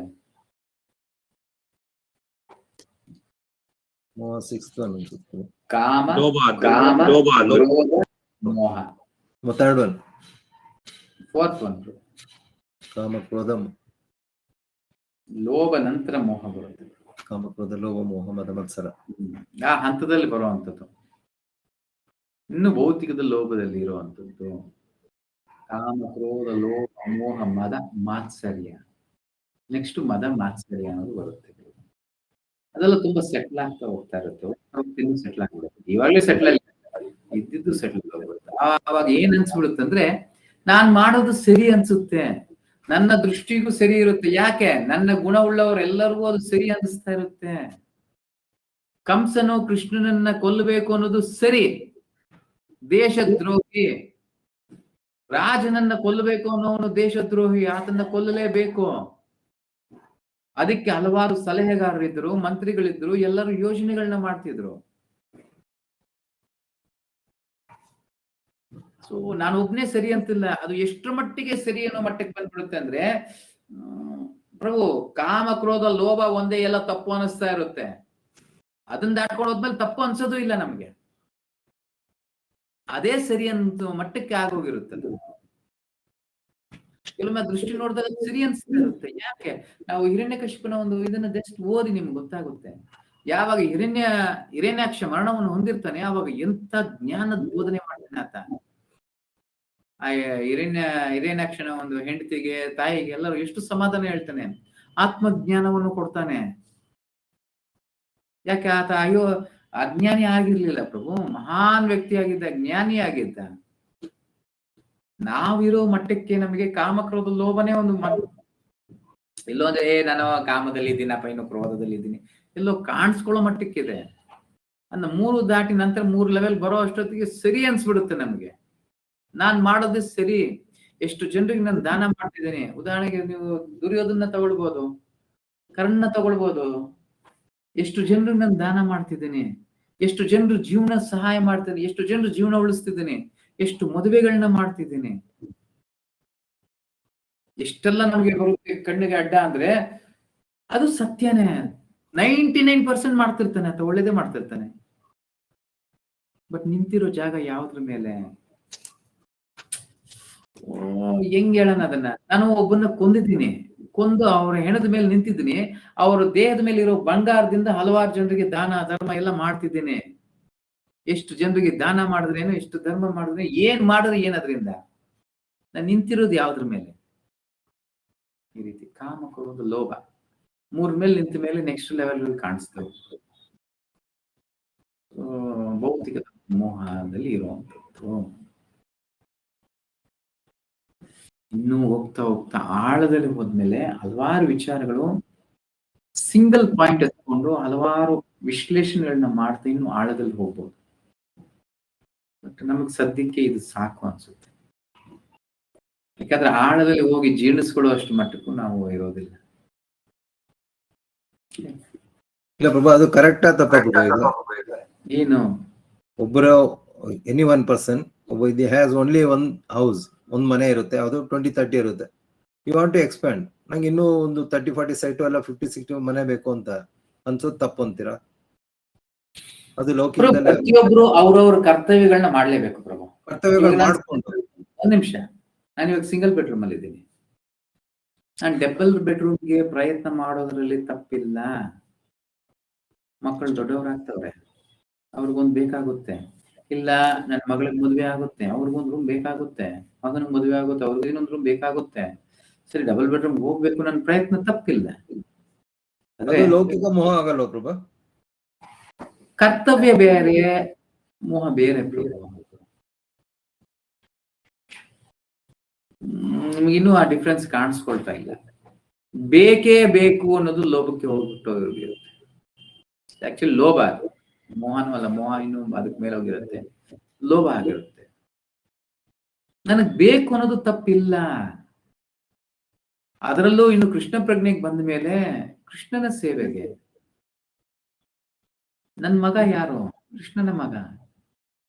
ನನಗೆ ತಂದೆಯಾಗಿ ಒಂದು ಕರ್ತವ್ಯ ಕೊಟ್ಟಿದ್ದಾನೆ, ಆತನ ಚೆನ್ನಾಗಿ ಯೋಗ್ಯವಾಗಿ ನೋಡ್ಕೊಳ್ಬೇಕು. ಸಿಂಗಲ್ ಬೆಡ್ರೂಮ್ ಕಷ್ಟ ಆಗುತ್ತೆ, ಡಬಲ್ ಬೆಡ್ರೂಮ್ ಒಂದು ಬೇಕಾಗುತ್ತೆ. ಅದ್ರ ತಕ್ಕಂಗೆ ನಾನು ಪ್ರಯತ್ನ ಮಾಡ್ತಿದ್ದೀನಿ, ತಪ್ಪಿಲ್ಲ. ಅದ್ರಲ್ಲಿ ತಪ್ಪಿದೆ. ಬಟ್ ಪೊಲಿಟಿಷಿಯನ್ಸ್ ಅದೇ ತರ ಮಾಡ್ತಾರಲ್ಲ, ಇನ್ನು ಯಾರು ಅವ್ರಿಗೆ ಇನ್ನು ನನ್ನ ಮಕ್ಕಳಿಗೆ ಅಷ್ಟು ಬೇಕು, ನನ್ನ ಮಕ್ಕಳಿಗೆ ಅಷ್ಟು ಬೇಕು ಹಾಗಾದ್ರೆ ಅದು ತಪ್ಪಲ್ಲ? ಹಾಗಾದ್ರೆ ನೋಡ್ಕೊತಾರ ಅದು ತಪ್ಪಿಲ್ಲ. ಅವರು ಕೃಷ್ಣ ಪ್ರಜ್ಞೆಗೆ ಬಂದು ಅದು ತಪ್ಪಿಲ್ಲ. ಓಕೆ ಪ್ರಭು. ಇನ್ನು ಜೀರ್ಣಿಸ್ಕೊಳ್ಳೋದು ತುಂಬಾ ಕಷ್ಟ ಇದೆ ಪ್ರಭು. ನಿಮ್ಮ ಹತ್ರ 1 ಕೋಟಿ ಇದೆ ಪ್ರಭು, ಆ 1 ಕೋಟಿ ನಾನು 2 ಕೋಟಿ ಮಾಡೋದಕ್ಕೆ ಪ್ರಯತ್ನ ಮಾಡ್ತಿದ್ದೀನಿ, ತಪ್ಪಿಲ್ಲ. ಆದ್ರೆ ನಿಂತಿರೋದು ಎಲ್ಲಿ ಅದನ್ನ ನೋಡ್ಕೋಬೇಕು. ಎಲ್ಲಿ ನಿಂತಿದ್ದೀನಿ, ಆ 2 ಕೋಟಿ ಮಾಡೋದಕ್ಕೆ ಏನ್ ಮಾಡ್ತಿದ್ದೀನಿ, ಎಂತದ್ ಮಾಡ್ತಿದ್ದೀನಿ, ಇದು ಮುಖ್ಯ ಪ್ರಭು. ಸೊ ಇದೇ ತರ ನನ್ನ ಪ್ರಯತ್ನ ಜೀವನದಲ್ಲಿ ಮಾಡೋದಲ್ಲ. ಇವಾಗ ಹಂಗ್ ನೋಡಕ್ ಹೋದ್ರೆ ಆಗಿನ ಕಾಲದಲ್ಲಿ ರಾಜರೆಲ್ಲರೂ ಯುದ್ಧಕ್ಕೆ ಹೋಗ್ತಿದ್ರು, ಏನಕ್ಕೆ? ಒಂದು ರಾಜ ಇನ್ನೊಂದು ರಾಜನ ಮೇಲೆ ಯುದ್ಧ ಮಾಡ್ತಿದ್ರು, ರಾಜ ಋಷಿಗಳಾಗಿದ್ರು. ಯಾಕೆ? ನಮ್ಮ ದಶರಥನ ಒಂದು ಯುದ್ಧದ ಬಗ್ಗೆನೂ ಗೊತ್ತಲ್ಲ, ಆತನೂ ಯುದ್ಧ ಮಾಡ್ತಿದ್ದ. ಯಾಕೆ ಮಾಡ್ತಿದ್ರು ಯುದ್ಧವನ್ನ? ಧರ್ಮದ ಯುದ್ಧವಾಗಿತ್ತು. ರಾಜನ ಕರ್ತವ್ಯ ಯುದ್ಧ ಮಾಡೋದು, ಅದು ಮಾಡ್ಬೇಕು ಅವರು. ಇಲ್ಲ ಅಂದ್ರೆ ಕಾಡುಗಳಿಗೆ ಹೋಗಿ ಬೇಟೆ ಆಡ್ತಿದ್ರು, ತಪ್ಪಲ್ಲ ಅದು. ಹಲವಾರು ಹುಲಿಗಳನ್ನ ಕೊಲ್ತಿದ್ರು, ಚಿರತೆಗಳನ್ನ ಕೊಲ್ತಿದ್ರು, ತಪ್ಪಿಲ್ಲ. ಆದ್ರೆ ಅಜ್ಞಾನದಿಂದ ಮಾಡ್ತಿದ್ದಾನೆ, ಜ್ಞಾನದಿಂದ ಮಾಡ್ತಿದ್ದಾನೆ, ತುಂಬಾ ಮುಖ್ಯ. ಸಮತೋಲನವನ್ನು ಕಾಪಾಡೋದಕ್ಕೋಸ್ಕರ ಎಷ್ಟು ಮಟ್ಟಿಗೆ ಮಾಡ್ತಿದ್ದಾನೆ. ಅದೇ ರೀತಿ ಮರಗಳನ್ನ ನೆಡ್ತಾ ಇದ್ರು, ಮರಗಳನ್ನ ಕತ್ತರಿಸ್ತಾನೂ ಇದ್ರು. ಹಲವಾರು ವಿಚಾರಗಳನ್ನ ತಿಳ್ಕೊಳ್ಬೇಕು. ಅದೇ ನೋಡೋ ದೃಷ್ಟಿ, ಜ್ಞಾನದ ದೃಷ್ಟಿಯಿಂದ ನೋಡಿದ್ರೆ ಬೇರೆ ಫಲಿತಾಂಶ, ಅಜ್ಞಾನದಿಂದ ನೋಡಿದ್ರೆ ಬೇರೆ. ಸೊ ಸಮತೋಲನವನ್ನು ಕಾಪಾಡೋದಕ್ಕೋಸ್ಕರವಾಗಿ ಅವರವರು ಕರ್ತವ್ಯಗಳು ಎಲ್ಲಿದ್ದಾರೆ ಅವರನ್ನ ಮಾಡುವಂಥದ್ದು. ತಂದೆಯಾಗಿ ಗಂಡನಾಗಿದ್ದಾಗ ಖಂಡಿತ ಅಂತಂದ ಒಂದು ಕೆಲವೊಂದು ಕರ್ತವ್ಯಗಳನ್ನ ಮಾಡ್ಬೇಕಾಗುತ್ತೆ. ಸೊ ಯಾವುದೇ ಒತ್ತಡದಿಂದ, ಅಜ್ಞಾನದಿಂದ ಹಲವಾರು ರೀತಿಗಳು ಅದನ್ನ ಮಾಡಿದ್ರೆ ಖಂಡಿತ ತಪ್ಪಾಗುತ್ತೆ. ಕೃಷ್ಣ ಪ್ರಜ್ಞೆಯಲ್ಲಿ ನಾನು ಮಾಡ್ತಿದ್ದೀನಿ, ಅದ್ರಲ್ಲಿ ಯಾವುದೇ ತಪ್ಪು ಅನ್ನೋದಿಲ್ಲ. ಜ್ಞಾನದಿಂದ ಏನ್ ಮಾಡಿದ್ರು ಅದೇನು ತಪ್ಪೇನಾಗಲ್ಲ. ಓಕೆ ಓಕೆ ಓಕೆ ಪ್ರಭು. ಇನ್ನು ಅರ್ಥ ಆಯ್ತಾ ಇಲ್ಲ ಅದು? ಆಯ್ತು ಪ್ರಭು, ಥ್ಯಾಂಕ್ ಯು ಪ್ರಭು. ಅರ್ಥ ಆಯ್ತು. ಓಕೆ, ಕನ್ವಿನ್ಸ್ ಆದ್ರೂ ಆಯ್ತಾ ಇಲ್ಲ? ಎಸ್ ಪ್ರಭು. ಇನ್ನು ಕನ್ವಿನ್ಸ್ ಆಗ್ತಾ ಇಲ್ಲ. ಕೆಲವೊಂದು ವಿಚಾರಗಳು ಕನ್ವಿನ್ಸ್ ಆಗೋದಿಲ್ಲ. Signal to go head. ಅಷ್ಟೇ, ವೆರಿ ಗುಡ್. ಸೊ ಕೆಲವೊಂದು ಕನ್ವಿನ್ಸ್ ಆಗೋದಿಲ್ಲ ಪ್ರಭುಜಿ. ಸೊ ಯಾಕೆ ಅಂದ್ರೆ ನಾನು ಅಲ್ಲಿಗೆ ರೀಚ್ ಆಗ್ಬೇಕು. ಅಲ್ಲಿ ರೀಚ್ ಆಗೋವರೆಗೂ ಅದಕ್ಕಿಂತ ಮುಂದೆ ಇರೋದು ಕನ್ವಿನ್ಸ್ ಆಗದೆ ಇರೋ ಒಂದು ಮಟ್ಟಕ್ಕೆ ಇರುತ್ತೆ. ಬಟ್ ಎಲ್ಲೋ ಒಂದು ಜಾಗದಲ್ಲಿ ಸಂಪೂರ್ಣ ಜ್ಞಾನದಿಂದ ಹೋಗ್ತಾ ಇರೋ ಪಾತ್ ಸರಿ, ಆ ಒಂದು ನಿಟ್ಟಿನಲ್ಲಿ ಮುಂದಕ್ಕೆ ಹೋಗ್ತಾ ಕಾಣಿಸುತ್ತೆ ಅಷ್ಟೇ. ಎಲ್ಲೋ ಒಂದು ಗೊತ್ತಿಲ್ಲದೆ ಒಂದು ದಾರಿಯಲ್ಲಿ ಹೋಗ್ತಿದ್ದೀರಿ, ಯಾರೋ ಒಬ್ರು ಹೇಳ್ತಾರೆ, ಸ್ವಾಮಿ ಹೆಂಗಪ್ಪ ಹೋಗೋದು, ನಾನು ಹೈದ್ರಾಬಾದ್ಗೆ ಹೋಗ್ಬೇಕು, ಮುಂಬೈಗೆ ಹೋಗ್ಬೇಕು, ಹೆಂಗ ಹೋಗ್ಬೇಕು, ಹೆಂಗಪ್ಪ ಅಲ್ಲಿ ಮುಂದ್ಗಡೆ ಹೋಗಿ ಸ್ವಾಮಿ ಇದು ಸಿಗುತ್ತೆ ನಮಗೆ, ಏನು ರಿಂಗ್ ರೋಡ್ ಕಾಣಿಸುತ್ತೆ, ಎಲ್ಲ ಬರೀ ಕಿತ್ತೋಗಿರೋ ರೋಡ್ಗಳಿದೆ, ಮಣ್ಣು ರೋಡ್, ಏನೂ ಇಲ್ಲ, ಈ ರೋಡಲ್ಲಿ ಹೋದ್ರೆ ಸಿಗುತ್ತೇನಪ್ಪ, ಅಲ್ಲೇ ಹೋಗಿ ಸ್ವಾಮಿ ಸಿಗುತ್ತೆ. ನಂಬಿಕೆ ಇಟ್ಕೊಂಡು ಹೋದಾಗ ಎಲ್ಲೋ ಒಂದು ಮುಂದಕ್ಕೆ ಹೋದ್ಮೇಲೆ ಕಾಣಿಸುತ್ತೆ, ರೈಟ್ ರಿಂಗ್ ರೋಡ್ ಇದೆ, ಹೋಗ್ಬೋದು ಇವಾಗ ಅಂತ. ಇಲ್ಲೇ ನಾವು ನಿರ್ಧಾರ ಮಾಡಿದ್ರೆ ಅಲ್ಲಿಲ್ಲ ಅಂತ ನಿರ್ಧಾರ ಮಾಡಿದ್ರೆ ರೋಡ್ ಹೋಗಲ್ಲ ಕೆಲವೊಂದು. ಅಷ್ಟೇ, very simple. Okay, Hare Krishna. ನಂತರ ಏನೋ ಹೇಳೋಣ ಅಂತಿದ್ನಲ್ಲ, ಮರ್ತೋಗ್ಬಿಟ್ಟೆ. ರೈಟ್, ಇವಾಗ RTI ಆ್ಯಪ್ ಎಲ್ಲರಿಗೂ ಓಕೆನಾ? ಇದು ಇನ್ ಡೆಪ್ತ್ RTI ಅಲ್ಲೇ ಮುಂದುವರ್ಸ್ಕೊಂಡು ಹೋಗೋಣವಾ? ಓಕೆ ಪ್ರಭು. ನಾನು RTI ಆ್ಯಪ್ ಅಲ್ಲಿ ಬೇಕಾದ್ರೆ ಒಂದು ಪೋಲ್ ಹಾಕ್ತೀನಿ.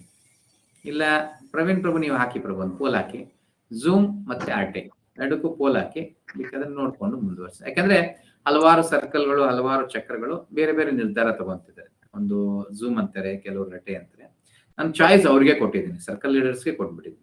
ನೀವು ಆಯ್ಕೆ ಮಾಡ್ಕೊಳ್ಳಿ, ನಿಮಗೆ ಯಾವ್ದು ಉಚಿತ ಅನ್ಸುತ್ತೆ ಅದನ್ನೇ ಮಾಡಿ ಅಂತ. Very simple. ಇಲ್ಲಿ ಏನೋ RTI ಏನು ನಮಗೆ ಸ್ಪೆಷಲ್ ಆದದ್ದು ಅಂತದಲ್ಲ. ಎಲ್ಲೋ ಸ್ವದೇಶಿ, ಕಷ್ಟ ಆದ್ರೂ ಪರವಾಗಿಲ್ಲ, ನಮ್ಮ ದೇಶನ ಉದ್ಧಾರ ಮಾಡೋಣ, ಆದ ಕಾರಣ ಸ್ವದೇಶಿಯ ಒಂದು ಇದನ್ನ ಉಪಯೋಗಿಸ್ಕೊಳ್ಳೋಣ ಅನ್ನೋದು ಒಂದು ಪ್ರಯತ್ನ ಅಷ್ಟೇ. ಅದನ್ನ ಹೊರತುಪಡಿಸಿ ಬೇರೆ ಏನಿಲ್ಲ. ನಮಗೆಲ್ಲೋ ತೊಂದರೆ ಆಗುತ್ತೆ, ಕಷ್ಟ ಆಗುತ್ತೆ ಅಂದ್ರೆ ಎಸ್, ಬೇಕಾದ್ರೆ ಬೇರೆ ನೋಡ್ಕೊಂಡು ಆಮೇಲೆ ಯಾವಾಗಾದ್ರೂ ನೋಡ್ಕೊಳ್ಳೋಣ ಅಂದ್ರೂ ಓಕೆ, ಅದು ನನಗೇನು ಬೇಡ ಅಂತೀನಿ. ಬಟ್ ಎಲ್ಲರ ಒಂದು ಆಯ್ಕೆ ಏನು ಮೇಲೆ ಹೋಗುತ್ತೆ. ಕರೆಕ್ಟ್ ಪ್ರಭು. RTI ಆ್ಯಪ್ ಯೂಸ್ ಮಾಡೋದು ತುಂಬಾ ಒಳ್ಳೇದು ಅನಿಸ್ತಾ ಇದೆ ಪ್ರಭು. ಯಾಕಂದ್ರೆ ಮಂಜುನಾಥ್ ಪ್ರಭು ಒಂದು ವಿಡಿಯೋ ಹಾಕಿದ್ದಾರೆ, ಅದ್ರಲ್ಲಿ ವಿದೇಶಿ ವಾಟ್ಸಪ್ ಅದು ಯೂಸ್ ಮಾಡೋದು ಯಾವಾಗ ಅವ್ರು ಚೇಂಜ್ ಮಾಡಾಕ್ತಾರ ಗೊತ್ತಿಲ್ಲ. ಇನ್ನೊಂದು ಯಾವಾಗ ನಮ್ಮ ಸೀಕ್ರೆಟ್ ಯಾವಾಗ ತಗೊಳ್ತಾರ ಅದು ಗೊತ್ತಾಗ್ತಾ ಇಲ್ಲ. ಅದಕ್ಕೋಸ್ಕರ better we can use this RTI app only Prabhu. WhatsApp ಇಂದ ಹೊರಗಡೆ ಬರ್ಬೇಕು ಈಗ ಅಷ್ಟೇ, ನಾವೀಗ ಬರ್ಬೇಕು. ಅದಕ್ಕೆ ನಿಧಾನಕ್ಕೆ ಬರ್ಬೇಕು ಪ್ರಭು. ಅದಕ್ಕೆ ನಾನು ಪೂರ್ತಿ ಬಿಡಕ್ಕೂ ನನಗೆ ಇಷ್ಟ ಇಲ್ಲ. ಎಸ್, ಪ್ರಾರಂಭದಲ್ಲಿ ಒಂಚೂರು ಕಷ್ಟನೇ ಆಗುತ್ತೆ, ಯಾಕಂದ್ರೆ ನಾವು ಅಡಿಕ್ಟ್ ಆಗ್ಬಿಟ್ಟಿದ್ದೀವಿ ಝೂಮ್ಗೆ.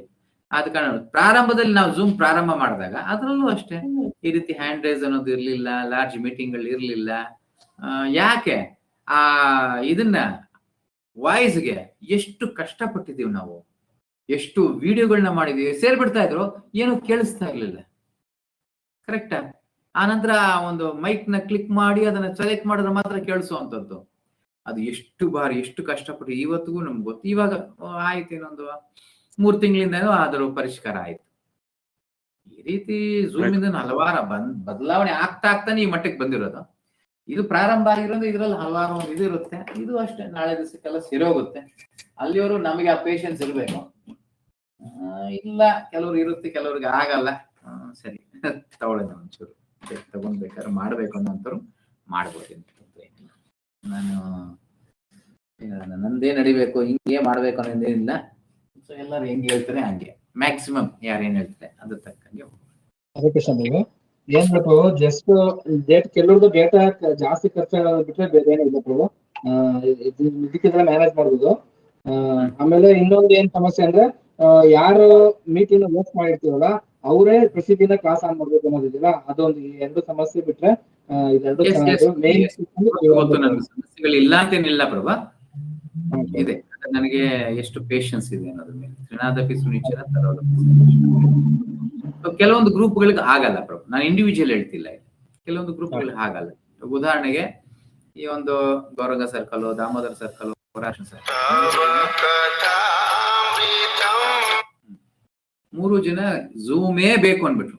ಒಬ್ರಂತೂ ಯಾವ ಮಟ್ಟಕ್ಕೆ ಕೇಳ್ಬಿಟ್ರು ಅಂದ್ರೆ, ಬೇಕಾದ್ರೆ ನಾವು ಕೂಲಿ ಕೆಲಸ ಮಾಡಿ ಆದ್ರೂ ದುಡ್ಡು ಕೊಟ್ಬಿಡ್ತೀವಿ ಬ್ರೋ, ಝೂಮ್ ಹಾಕ್ಸ್ಕೊಟ್ಬಿಡಿ ನಮಗೆ ಏನೋ ಮಟ್ಟಕ್ಕೆ ಹೋಗ್ಬಿಟ್ರು. ಅಂದ್ರೆ ಅವ್ರ ಫ್ರಸ್ಟ್ರೇಷನು ಇದು ಗೊತ್ತಾಗ್ತಾ ಇದೆ ನನಗೆ. ಯಾಕಂದ್ರೆ ಅವ್ರಿಗೆ ಹೊಸದು ಆಗ್ತಾ ಇಲ್ಲ, ತುಂಬಾ ಕಷ್ಟಗಳು ಪಡ. ಏನೋ ಸಿಕ್ತು ಕೃಷ್ಣ ಪ್ರಜ್ಞೆ, ಅಯ್ಯೋ ಇವ್ರು ಯಾರೋ ಬಂದ್ವಲ್ಲ ಪಾರ್ಟಿ ಎತ್ಕೊಡು ಹೋಯ್ತಲ್ಲಪ್ಪ ಅನ್ನೋ ಮಟ್ಟಕ್ಕೆ ಆಗೋಗಿತ್ತು ಅವರಿಗೆ. ಗೊತ್ತು ನನಗೆ. ಬಟ್ ಎಲ್ಲೋ ಒಂದ್ ಜಾಗದಲ್ಲಿ ನೋಡಿ, ಅದಕ್ಕೆ ಆ 3 ಗ್ರೂಪ್ ಆಯ್ತು ಝೂಮ್ ಅಲ್ಲೇ ಕಂಟಿನ್ಯೂ ಮಾಡಿ ಅನ್ಬಿಟ್ಟೆ. ಬಟ್ ಯಾರ್ಯಾರು ಮ್ಯಾಕ್ಸಿಮಮ್ ಯಾರಿದ್ದಾರೆ ಏನು ಅದ್ರ ಪ್ರಕಾರವಾಗಿ ಹೋಗುತ್ತೆ. ಬಟ್ ಆಯ್ಕೆ ಯಾರು ಹೆಚ್ಚಿಗೆ ಆಯ್ಕೆ ಏನ್ ಮಾಡ್ತಾರೆ ಅದರಲ್ಲೇ ನಾನು ಮುಂದುವರಿಸ್ತೇನೆ. ಓಕೆನಾ? ಸೊ ಪ್ರವೀಣ್ ಪ್ರಭು ಅದನ್ನ ನೋಡಿದ್ರು, ನೋಡ್ಕೊಂಡು ಮಾಡಿ. ಪ್ರಭು ಇದು ನನಗೆ ಪೋಲಿಂಗ್ ಆಪ್ಷನ್ ಇಲ್ಲಿ ಸಿಗ್ತಾ ಇಲ್ಲ ಪ್ರಭುಜಿ. ನೀವು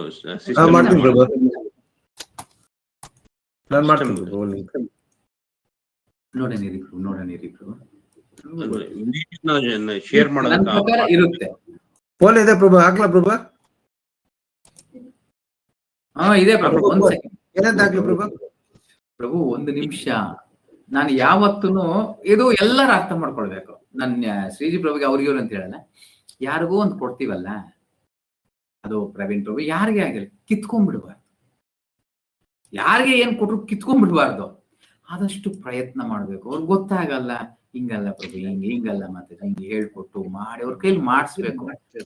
ಆಗೋದೇ ಇಲ್ಲ, ಅವಾಗ ನಾವೇ ಮಾಡೋದ ಏನ್ ತೊಂದ್ರೆ. ಇವಾಗ ನಾನು ಒಂದು ಪೋಲ್ ಹಾಕೋದು ಎಷ್ಟರ ಮಟ್ಟಿಗೆ ಅಲ್ವಾ? ಎಲ್ಲೋ ಒಬ್ರು ಕೊಟ್ಟಾಗ ಕಲಿಯೋದು ಯಾವಾಗ? ಜೀವನ ಪರ್ಯಂತ ನಾನೇ ಇರ್ತೀನಿ ಮಾಡ್ತೀನಿ ಅನ್ನೋದು ಕೂಡ ಇಲ್ವಲ್ಲ. ಸೊ ಎಲ್ಲರೂ ಎಲ್ಲಾ ಜಾಗದಲ್ಲೂ ಮಾಡ್ಬೇಕು, ಇದೆಲ್ಲ ಆಗ್ಬೇಕು ಅಂದ್ರೆ ಪ್ರಭು ಕಾಣಿಸ್ತಾ ಇದೆಯಾ? ಸಿಸ್ಟಮ್ ಅಲ್ಲಿ ಆಗುತ್ತೆ ಪ್ರಭುಜಿ. ಬರುತ್ತೆ ಪ್ರಭು. ಪ್ರಭು ಸಿಸ್ಟಮ್ ಅಲ್ಲಿ ಲಾಗಿನ್ ಆಗಿದ್ರೆ ಆಗುತ್ತೆ ಪ್ರಭುಜಿ. ಬಟ್ ಇದು ನನ್ನ ಮೊಬೈಲ್ ಮೊಬೈಲ್ ಅಲ್ಲಿ ಸಿಗಲ್ವಾ? ನೋಡ್ತೀನಿ, ಅದು ನನಗೆ ಅದು ಗೊತ್ತಿಲ್ಲ. ಇವಾಗ ನಾನು ಮೊಬೈಲ್ ಬಂದಿದ ತಕ್ಷಣ ಇದು ಹೋಗ್ಬಿಡುತ್ತೆ, ನೋಡ್ತೀನಿ ಇದು. ವಿಡಿಯೋ ಶೇರ್ ಮಾಡಿದ್ರೆ ಆಡಿಯೋ ಬರೋದಿಲ್ಲ Prabhu. Need options fast start a poll ಇದೆ ಪ್ರಭು. ಮೊಬೈಲ್ ನಲ್ಲಿ ಇಲ್ಲ ಪ್ರಭು ಇದೆ ಪ್ರಭು, ಅಟ್ಯಾಚ್ಮೆಂಟ್ ಅಲ್ಲಿ ಇದೆ. ಹರೇ ಕೃಷ್ಣ ಪ್ರಭು. ಟೈಪಿಂಗ್ ಅಲ್ಲಿ ಪ್ಲಸ್ ಬರುತ್ತಲ್ಲ, ಅದ್ರ ಮೇಲೆ ಪ್ಲಸ್ ಮಾಡಿದಾಗ ಆಮೇಲೆ ಬರುತ್ತೆ ಅದು.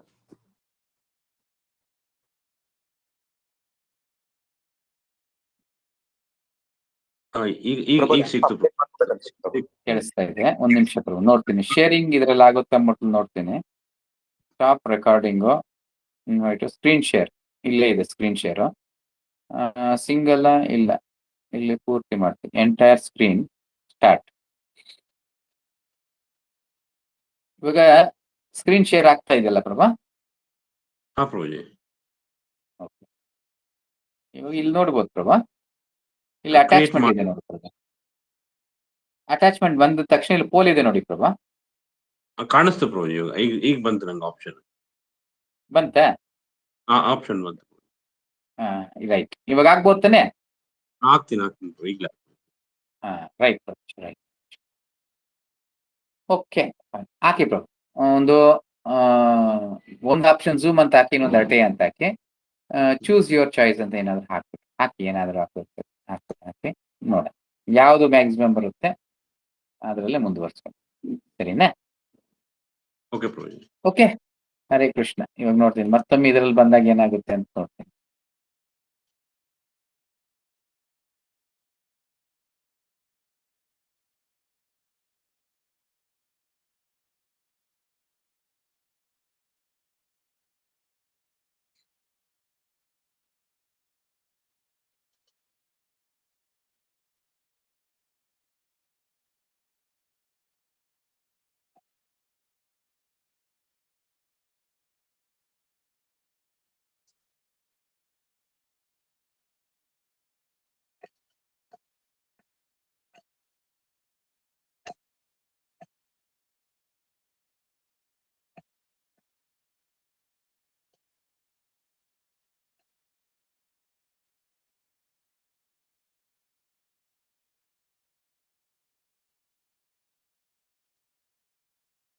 ಪ್ರಭು ಮ್ಯೂಟ್ ಅಲ್ಲಿ ಇದ್ದೀರಾ ಪ್ರಭು?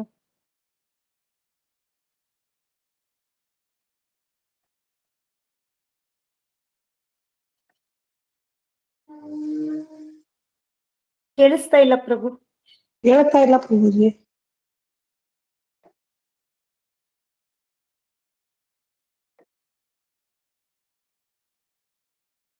ಪ್ರಭು ಮ್ಯೂಟ್ ಅಲ್ಲಿ ಇದ್ದೀರಾ? ಹರೇ ಕೃಷ್ಣ ಪ್ರಭು.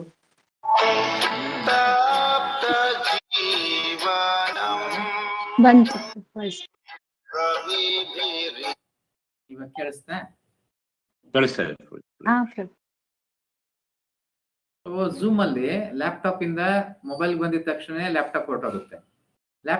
ಮೊಬೈಲ್ ಇಂದ ಲ್ಯಾಪ್ಟಾಪ್ ಬಂದಿದ ತಕ್ಷಣ ಮೊಬೈಲ್ ಹೊರಟೋಗುತ್ತೆ. ಒಂದೇ ಬಾರಿ 2 ಜಾಗದಲ್ಲೂ ನೋಡಕ್ಕಾಗುತ್ತೆ. ಝೂಮ್ ಅಲ್ಲಿ ಆಗ್ತಾ ಇತ್ತು ಪ್ರಭುಜಿ. ಇದು ಝೂಮ್ ಅಲ್ಲಿ 2 ಜಾಗದಲ್ಲಿ ಆಗ್ತಿತ್ತು, RTL ಆಗ್ತಾ ಇಲ್ಲ. ವಿಡಿಯೋ ಆಡಿಯೋ ಬರೋದಿಲ್ಲ ಪ್ರಭುಜಿ ಹರಟೆನಲ್ಲಿ. ಹರೇ ಕೃಷ್ಣ ಪ್ರಭು. ಹೇಳಿ ಮತ್ತೆ ಬರ್ಬೋ ಏನೋ ಹೇಳ್ತಿದ್ರು. ಒಂದ್ ನಿಮಿಷ ಪ್ರವೀಣ್ ಪ್ರಭು ಏನೋ ಹೇಳಿದ್ರೆ, ಒಂದ್ ನಿಮಿಷ ಮತ್ತೆ ಪ್ರಭುಜಿ. ಯೂಟ್ಯೂಬ್ ನಮಗೆ ಬೆಳಗ್ಗೆ ಶೇರ್ ಮಾಡ್ತೀವಲ್ಲ ಪ್ರಭು ಚಾಂಟಿಂಗ್, ಅವಾಗ ಆಡಿಯೋ ಬರೋದಿಲ್ಲ. ಆಡಿಯೋ ಬರ್ಬೇಕಂದ್ರೆ ನಾವು ಮೈಕ್ ಆನ್ ಮಾಡ್ಬೇಕು. ಸಪೋಸ್ ನಾನ್ ಚಾಂಟ್ ಮಾಡ್ತೇನೆ ಅಂದ್ರೆ ನನ್ನ ವಾಯ್ಸು ಕೇಳಿಸ್ತದ ಅದ್ರ ಜೊತೆಗೆ. ಅದೇನೋ ಇವ್ರು ಶೇಷಾದ್ರಿ ಪ್ರಭುನ್ ಕೇಳಿ ಪ್ರಭು. ಇದರಿಂದ ಯಾವ್ದ್ರಿಂದ ವೆಬ್ಸೈಟ್ ಇಂದ ಬಂದ್ರೆ ಅದು ಪ್ರಾಬ್ಲಮ್ ಸಾಲ್ವ್ ಆಯ್ತು ಪ್ರಭು.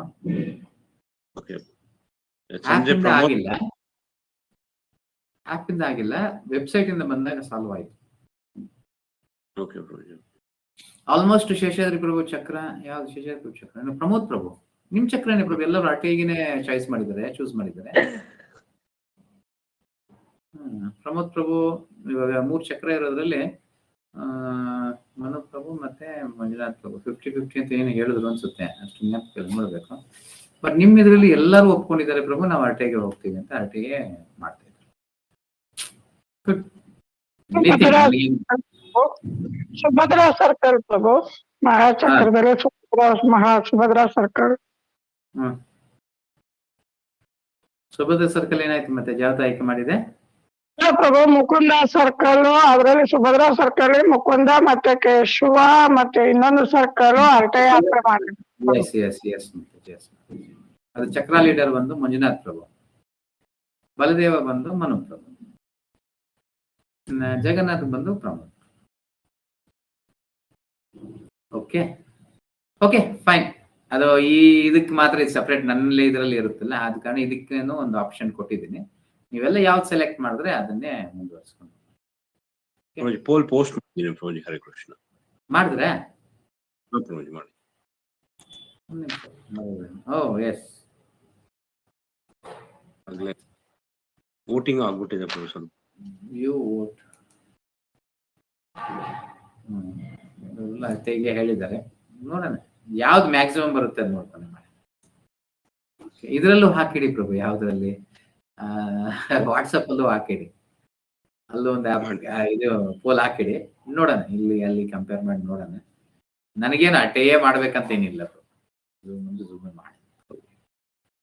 Okay fine. ಹರೇ ಕೃಷ್ಣ. ಎಲ್ಲರಿಗೂ ಧನ್ಯವಾದ ಇವತ್ತಿನ ಅಧಿವೇಶನದಲ್ಲಿ ಪಾಲ್ಗೊಂಡು. ಒಂದು ಬಾರಿ ಹರೇ ಕೃಷ್ಣ ಮಹಾಮಂತ್ರವನ್ನು ಹೇಳ್ತಾ ಹರೇ ಕೃಷ್ಣ ಕೃಷ್ಣ ಕೃಷ್ಣ ಹರೇ ಹರೇ ಹರೇ ರಾಮ ರಾಮ ರಾಮ ಹರೇ ಹರೇ. ವಂಚಾಕಲ್ಪತರುಭ್ಯಶ್ಚ ಕೃಪಾ ಸಿಂಧುಭ್ಯೇವ ಚ ಪತಿತಾನಾಂ ಪಾವನೇಭ್ಯೋ ವೈಷ್ಣವೇಭ್ಯೋ ನಮೋ ನಮಃ. ಅನಂತ ಕೋಟಿ ವೈಷ್ಣವವೃಂದ ಕಿ ಜೈ. ಪರತಪಾಂ ಶ್ರೀಲ ಪ್ರಭುಪಾದ ಕಿ ಜೈ. ಪರತಪಾಂ ಗುರು ಮಹಾರಾಜ್ ಕಿ ಜೈ. ಜೈ ಗೌರ್ ಪ್ರೇಮಾನಂದ. ಹರಿ ಹರಿ. ಹರೇ ಕೃಷ್ಣ. ಎಲ್ಲರಿಗೂ ಹರೇ ಕೃಷ್ಣ. ಎಲ್ಲರೂ ಒಂದು ಬಾರಿ ಹರೇ ಕೃಷ್ಣ. ಪ್ರಭುಜಿ ಧನ್ಯವಾದ, ಪ್ರಣಾಮಗಳು. ಪ್ರಣಾಮ್. ಹರೇ ಪ್ರಣಾಮ್. ಹರೇ ಕೃಷ್ಣ ಪ್ರಭುಜಿ. ಹರೇ ಕೃಷ್ಣ ಪ್ರಭು. ಧನ್ಯವಾದ ಪ್ರಣಾಮ್ ಪ್ರಭು. ಮಾತಾಜಿ, ವಿಜಯ ಕುಮಾರಿ ಮಾತಾಜಿ, ಚಿನ್ಮಯ್ ಮಾತಾಜಿ, ವಿಜಯಲಕ್ಷ್ಮಿ ಮಾತಾಜಿ, ಎಲ್ಲರಿಗೂ ಹರೇ ಕೃಷ್ಣ. ಧನ್ಯವಾದ. ಎಂಡ್ ಮಾಡ್ತಿದ್ದೀನಿ ಎಲ್ಲರಿಗೂ. ಹರೇ ಕೃಷ್ಣ. ಹರೇ ಕೃಷ್ಣ. ಎಸ್, ಹರೇ ಕೃಷ್ಣ.